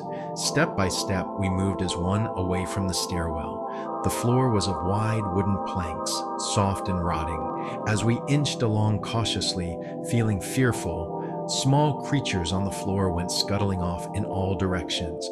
There was enough furniture stored in the attic to furnish several houses, dark, massive furniture and chamber pots, and pitchers set in larger bowls, perhaps 20 or 30 sets of them. And there was a round wooden thing that looked like a tub banded with iron. Imagine keeping a bathtub like that. Everything that seemed of value was draped over by sheets, where dust had accumulated to turn the white cloth dingy gray, and what was covered by sheets for protection shivered my spine, for I saw these things as weird, eerie furniture ghosts, whispering, and I didn't want to hear what they had to say. Dozens of old leather-bound trunks with heavy brass locks and corners lined one entire wall, each trunk stuck all over with travel labels. Why? They must have been around the world several or more times. Big trunks fit for coffins. Giant armoires stood in a silent row against the farthest wall, and when we checked, we found each one full of ancient clothes. We saw both Union and Confederate uniforms, giving Christopher and me much to speculate upon as the twins cringed close against us and looked around with big, scared eyes. Do you think our ancestors were so undecided during the Civil War they didn't know which side they were on? Christopher. The war between the states sounds better, he answered. Spies, you think? How would I know? Secrets, everywhere. Brother against brother, I saw it. Oh, what fun to find out. If only we could find diaries.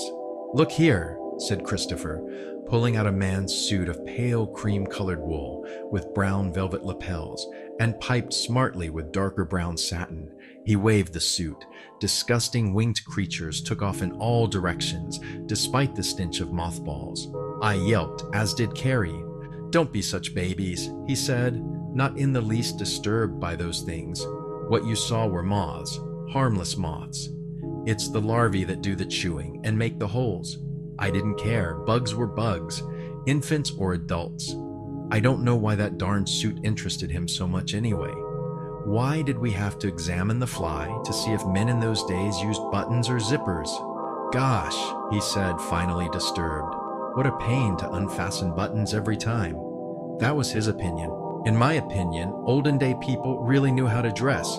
How I would love to flounce around in a frilly chemise over pantaloons with dozens of fancy petticoats over the wire hoops, all bedecked in ruffles, lace, embroidery, with flowing ribbons of velvet or satin, and my shoes would be of satin, and overall, this bedazzling finery would be a lacy parasol to shade my golden curls and keep the sun from my fair, unwrinkled complexion, and I'd carry a fan to elegantly cool myself, and my eyelids would flutter and bewitch. Oh, what a beauty I'd be. Subdued by the immense attic until now, Carrie let out a howl that took me swiftly from sweet speculations and right back to the here and now, which was where I didn't want to be. "It's hot up here, Kathy." "Yes, it is. I hate it up here, Kathy." I glanced at Corey, his small face awed as he looked around and clung to my side, and catching his hand and Carrie's, I left behind the fascination of the old clothes, and all of us wandered off to pry into everything this attic had to offer. And that was considerable. Thousands of old books in stacks, dark ledgers, office desks, 2 upright pianos, radios, phonographs, cartons filled with the unwanted accoutrements of generations long gone, dress forms, all sizes and shapes, bird cages and stands to hold them, rakes, shovels, framed photographs of peculiar pale and sickly-looking people who were, I presumed, dead relatives of ours. Some had light hair, some dark.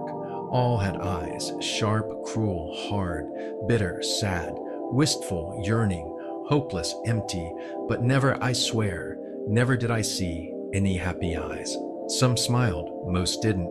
I was drawn in particular to a pretty girl of perhaps 18. She wore a faint, enigmatic smile which reminded me of Mona Lisa, only she was more beautiful. Her bosom swelled out beneath a ruffled bodice most impressively, making Christopher point to one of the dress forms and declare emphatically, "Hers!" I looked. "Now," he continued with admiring eyes, "that is what you call an hourglass figure. See the wasp waist, the ballooning hips, the swelling bosom. Inherit a shape like that, Kathy, and you will make a fortune." "Really," I said in disgust, "you don't know very much. That is not a woman's natural form. She's wearing a corset cinched in at the waist, so much her flesh is squeezed out at the top and the bottom. And that is exactly why women used to faint so much and then call for smelling salts." "How can one faint and still manage to call for smelling salts?" he asked sarcastically. "Besides, you can't squeeze out at the top what isn't there." He took another look at the shapely young woman. "You know, she kind of looks like Mama. If she wore her hair differently and her clothes were modern, she'd be Mama. Ha! Our mother would have more sense than to wear a laced-up cage and suffer. But this girl is only pretty," Christopher concluded. "Our mother is beautiful." The silence of that huge space was so deep you could hear your heartbeat, yet it would be fun to explore every trunk, to examine the contents of every box, to try on all those rotting, smelly, fancy clothes and pretend. But it was so hot, so stifling, so stuffy. Already my lungs seemed clogged with dirt and dust and stale air. Not only that, spider webs laced the corners and draped down from the rafters, and crawling or slithering things rambled about on the floor or up the walls. Though I didn't see any, I thought of rats and mice. We'd seen a movie once on TV where a man went crazy and hung himself from an attic rafter, and in another movie, a man shoved his wife in an old trunk with brass corners and locks, just like these, and then he slammed down the lid and left her there to die. I took another look at those trunks, wondering what secrets they held that the servant shouldn't know. Disconcerting, the curious way my brother was watching me and my reactions. I whirled to hide what I was feeling, but he saw. He stepped closer and caught my hand and said so much like Daddy, "Kathy, it is going to be all right. There must be very simple explanations for everything that seems to us very complex and mysterious." Slowly I turned to him, surprised he'd come to comfort and not to tease. "Why do you suppose the grandmother hates us too? Why should the grandfather hate us? What have we done?"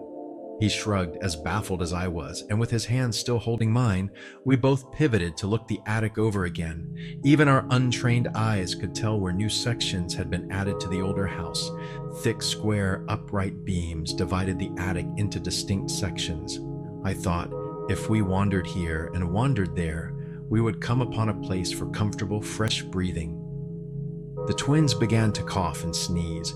They fixed resentful blue eyes on us for keeping them where they didn't want to be. "Now look," said Christopher, when the twins started to really complain, "we can open up the windows an inch or so, enough to let in a little fresh air, and no one will notice such a little opening from the ground." Then he released my hand and ran on ahead, leaping over boxes, trunks, furniture, showing off while I stood frozen, holding to the hands of both my little ones, who were terrified of where they were. "Come see what I found," called Christopher, who was out of sight. Excitement was in his voice. "You just wait and see my discovery." We ran, eager to see something exciting, wonderful, fun, and all he had to show us was a real room with plaster walls. It had never been painted, but it did have a regular ceiling, not just beams. This seemed to be a schoolroom with 5 desks, facing a larger desk up front. Blackboards lined 3 walls over low bookcases filled with faded and dusty old volumes that my perpetual seeker of all knowledge had to immediately inspect by crawling around and reading the book titles aloud. Books were enough to send him off on a high tangent, knowing he had a way to escape to other worlds. I was drawn to the small desks where names and dates were etched, such as Jonathan, age 11, 1864, and Adelaide, age 9, 1879. Oh, how very old this house was. They were dust in their graves by now, but they had left their names behind to let us know that once they too had been sent up here. But why would parents send their children into an attic to study? They had been wanted children, surely, unlike us, whom the grandparents despised. Maybe for them, the windows had been opened wide, and for them, servants had carried up coal or wood to burn in the 2 stoves we saw in the corners. An old rocking horse with a missing amber eye wobbled unsteadily, and his matted yellow tail was a woebegone thing. But this white and black spotted pony was enough to bring a delighted cry from Corey. Instantly, he clambered up on the peeling red saddle, crying out, "Giddy up, horsey!" And the pony, not ridden for ever so long, galloped along, squealing, rattling, protesting with every rusty joint. "I want to ride too," bellowed Carrie. "Where is my horsey?" Quickly, I ran to lift Carrie up behind Corey so she could cling to his waist, and laugh and kick her heels to make the dilapidated horse go faster and faster. I marveled that the poor thing stayed hinged together. Now, I had the chance to look over the old books that had charmed Christopher. Heedlessly, I reached in and took out a book, not caring what the title read. I flipped through the pages and sent legions of flat bugs with centipede legs madly scampering everywhere. I dropped that book, then stared down at the loose pages that had scattered. I hated bugs, spiders most of all, worms next, and what swarmed from those pages seemed a combination of both. Such a girlish performance was enough to send Christopher into hysterics, and when he calmed down, he called my squeamishness overdone. The twins reined in their bucking bronco and stared at me in astonishment. Quickly, I had to reach for my poise. Even pretend mothers didn't squeal at the sight of a few bugs. "Kathy, you're 12 and it's time you grew up. Nobody screams to see a few bookworms. Bugs are a part of life. We humans are the masters, the supreme rulers over all. This isn't such a bad room at all. Lots of space, full of big windows, plenty of books, and even a few toys for the twins. Yeah, There was a rusty red wagon with a broken handle and a missing wheel. Great. A broken green scooter, too. Terrific. Yet there stood Christopher, looking around and expressing his pleasure in finding a room where people hid away their children so they couldn't see them, or hear them, or maybe not even think about them. And he saw it as a room with possibilities. Sure, somebody could clean all the dark secret places where creeping horrors lived, and they could spray all over with insect repellent so nothing sinister was left that was small enough to step on. But how to step on the grandmother, the grandfather, how to turn an attic room into a paradise where flowers bloomed, and not just another prison like the one below. I ran to the dormer windows and climbed upon a box to reach the high window ledge, desperate to see the ground, to see how far we were above it, and if we jumped, how many bones we'd break. Desperate to see the trees, the grass, where the flowers grew, where sunlight was, where birds flew, where real life lived. But all I saw was a slate black roof expanding wide beneath the windows, blocking out the view of the ground. Beyond the roofs were treetops. Beyond the treetops, enclosing mountains hovered over by blue mists. Christopher climbed up beside me and looked too. His shoulder brushing mine quivered, as did his voice when he said softly, "We can still see the sky, the sun, and at night we'll see the moon and stars and birds and planes will fly over. We can watch them for amusement until the day we don't come up here again." He paused, seeming to think back to the night we came. Was it only last night? "I'll bet if we leave a window open wide, an owl might fly in. I've always wanted an owl for a pet." For heaven's sake, why in the world would you want one of those things? Owls can turn their heads all the way around. Can you do that? I don't want to do that. But if you wanted to, you still couldn't. Well, neither can you, I flared, wanting to make him face up to reality, like he insisted I do. No bird as wise as an owl would want to live locked up with us for even an hour. "I want a kitty," spoke up Carrie, holding her arms up so she could be lifted to where she could see too. "I want a puppy," said Corey before he glanced out of the window. Then he quickly forgot about pets, for he began to chant, "Outside, outside, Corey wants outside, Corey wants to play in the garden, Corey wants to swing." Quickly Carrie followed suit. She too wanted outside, the garden, and the swings. And with her bull moose voice, she was far more persistent with her wants than Corey. Now they were both near driving Christopher and me up the wall with their demands to go outside, outside, outside. "Why can't we go outside?" screamed Carrie, doubling up her fists and beating them against my chest. "We don't like it here. Where is Mama? Where is the sunshine? Where did the flowers go? Why is it so hot?" "Look," said Christopher, catching her small, battering fists and saving me from a bruising. "Think of this place as outside. There's no reason you can't swing up here, like in a garden. Kathy, let's search around and see if we can't find some rope." We did search, and we did find rope in an old trunk that held all sorts of junk. It was very apparent the Foxworths didn't throw anything away. They stored their trash in the attic.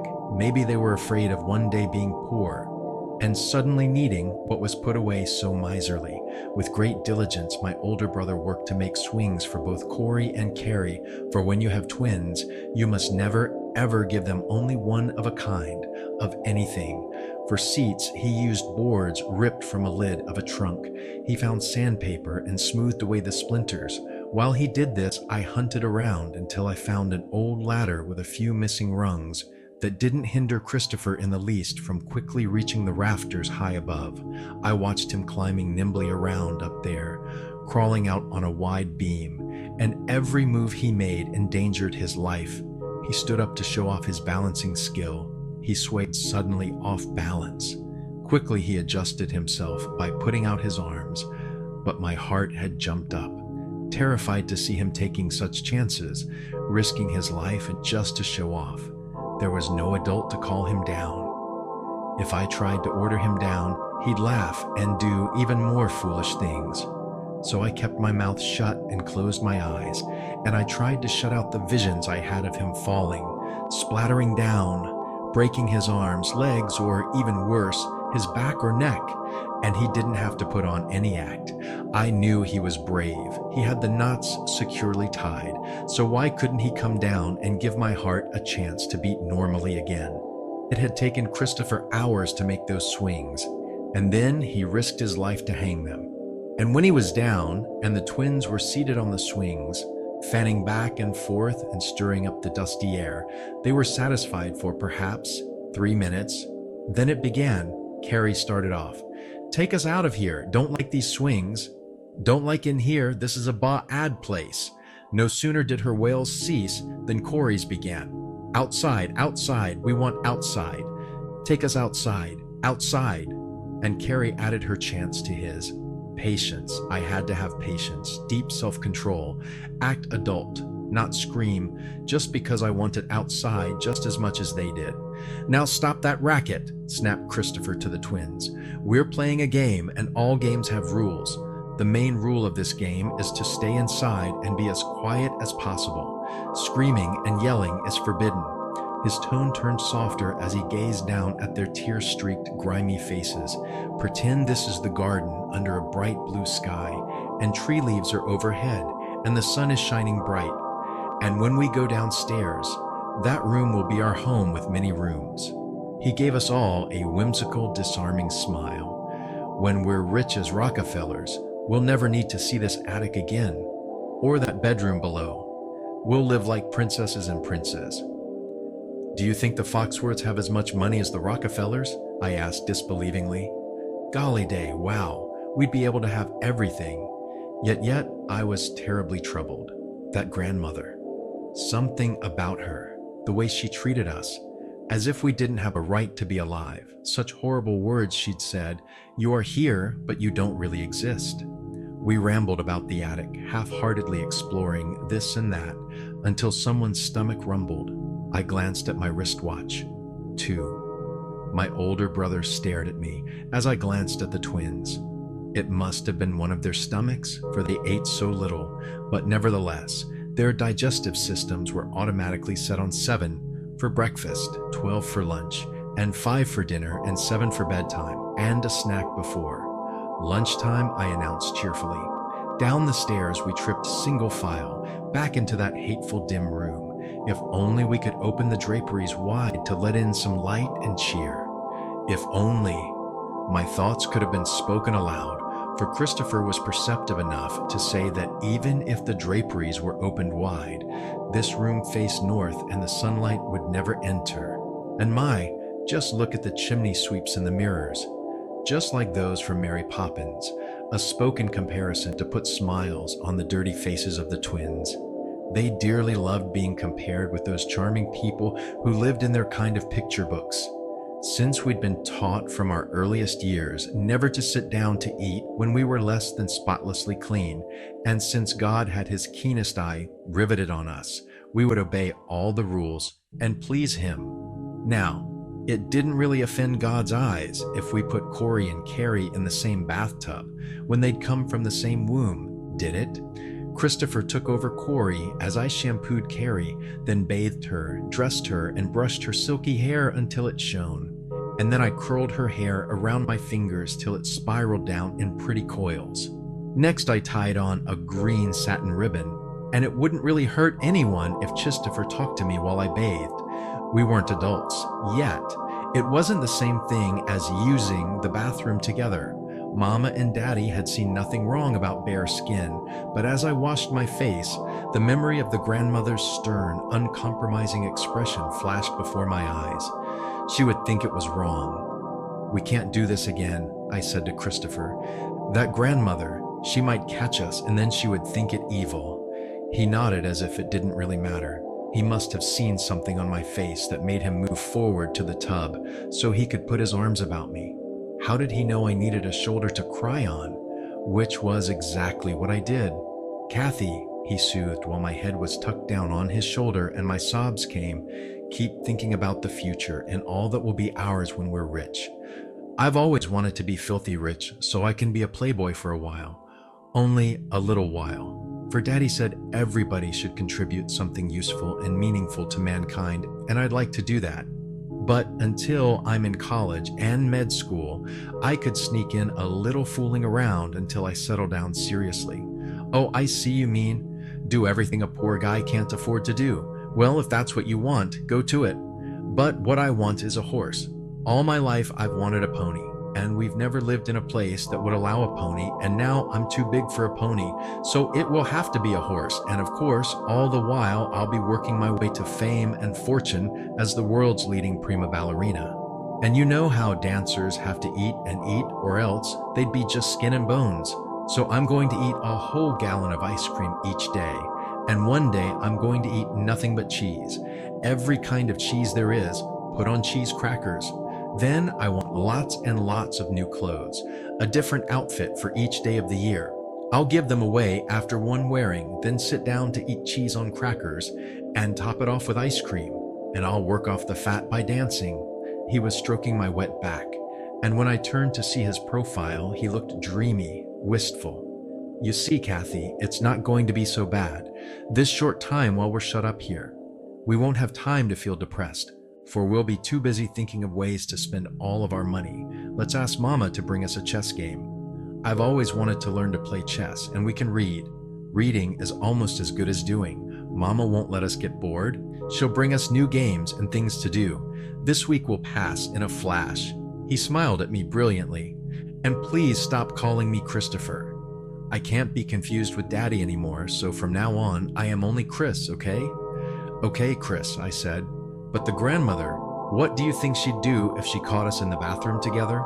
Give us hell, and God knows what else. Still, when I was out of the tub drying off, I started to tell him not to look. However, he wasn't looking. Already, we knew each other's bodies well, having been looking at them naked since I could remember. And in my opinion, mine was the best, neater. All of us wearing clean clothes and smelling good. We sat down to eat our ham sandwiches and lukewarm vegetable soup from the small thermos, and more milk to drink lunch without cookies was an abysmal thing. Furtively, Chris kept glancing at his watch. It might be a long, long time before our mother showed up.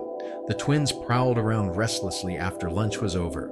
They were cranky, and they expressed their displeasure with everything by kicking at it. And from time to time, as they prowled the room, they shot both me and Chris scowling looks. Chris headed for the closet and the attic, to the schoolroom for books to read, and I started to follow. "No!" screamed Carrie. "Don't go up in the attic. Don't like it up there.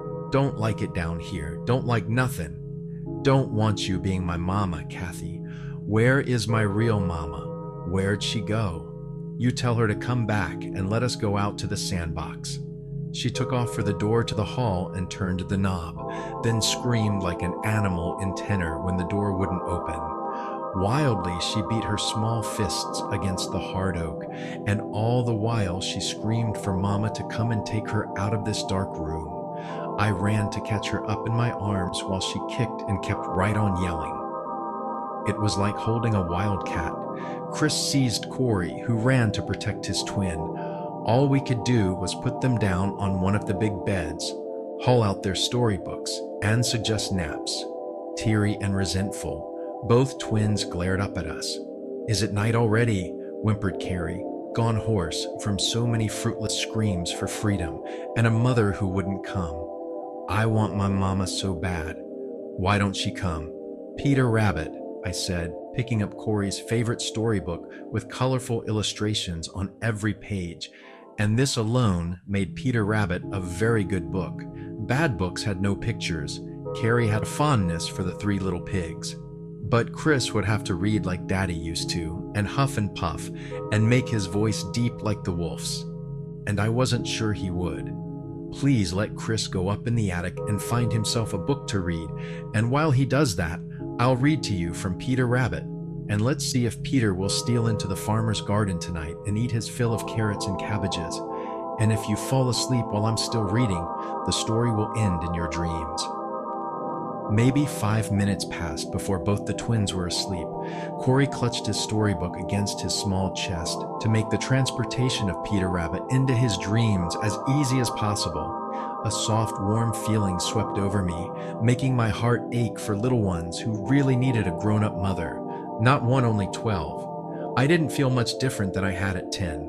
If womanhood was just around the corner, it hadn't reared its head to make me feel mature and capable. Thank God we weren't going to be shut up here long, for what would I do if they got sick? What would happen if there was an accident, a fall, a broken bone? If I banged hard on the locked door, would the despicable grandmother come running in response? There was no telephone in this room. If I cried out for help, who would hear me from this remote, forbidden wing? While I stewed and fretted, Chris was up in the attic schoolroom, collecting an assortment of dusty, buggy books to bring down to the bedroom for us to read. We had brought along a checkerboard, and that's what I wanted to do, not stick my nose in an old book. Here, he said, thrusting an old book into my hands. He said he'd shaken it free, or of all bugs that might send me off into hysteria again. Let's save the checkers until later when the twins are awake. You know how you cut up when you lose. He settled down in a comfortable chair, flinging his leg across the fat, rounded chair arm, and opened up Tom Sawyer. I flung myself down on the only empty bed and began to read about King Arthur and the Knights of the Round Table. And believe it or not, that day a door opened I hadn't known existed before. A beautiful world when knighthood was in flower, and there was romantic love, and fair ladies were put on pedestals and worshipped from afar. A love affair with the medieval age began that day for me, one I was never to lose, for after all, weren't most ballets based on fairy tales? And weren't all fairy tales written from folklore of medieval times? I was the kind of child who'd always looked for fairies dancing on the grass. I wanted to believe in witches, wizards, ogres, giants, and enchanted spells. I didn't want all of the magic taken out of the world by scientific explanation. I didn't know at that time that I had come to live in what was virtually a strong and dark castle, ruled over by a witch and an ogre. I didn't guess that some modern-day wizards could weave money to create a spell. As daylight drew away behind the heavy-drawn draperies, we sat down at our small table to eat our meal of fried chicken, cold, and potato salad, warm, and string beans, cold and greasy. At least Chris and I ate most of our meal, cold and unappetizing or not, but the twins just picked at their food, complaining all the time that it didn't taste good. I felt that if Carrie had said less, then Corey would have eaten more. Oranges are not funny looking, said Chris, handing me an orange to peel, or supposed to be hot.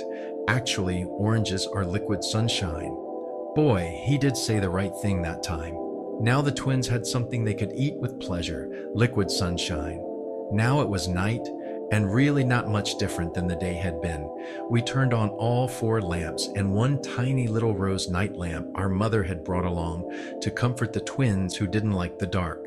After their naps, we had dressed the twins again in their clean clothes and brushed their hair and washed their faces, so they looked sweet and appealing as they settled down on the floor to put large pieces of puzzles together. Those puzzles were old ones, and they knew exactly which piece fitted into the other, and it was not so much of a problem, but a race to see who could fit in the most pieces first. Soon, the race to put puzzles together bored the twins, so we piled all on one of the beds, and Chris and I told stories we made up. That too grew boring for the twins, though my brother and I could have gone on longer, competing to see who had the most imagination. Next, we hauled the small cars and trucks from the suitcases so the twins could crawl around and push cars from New York to San Francisco by route of wriggling under the beds and between the table legs, and soon they were dirty again. When we tired of that, Chris suggested we play checkers and the twins could transport orange peels in their trucks and dump them down in Florida, which was the trash can in the corner. You can have the red pieces, announced Chris patronizingly. I don't believe as you do that black is a losing color. I scowled, sulked away. It seemed an eternity had passed between dawn and dusk, enough to change me so I'd never be the same again. I don't want to play checkers, I said nastily.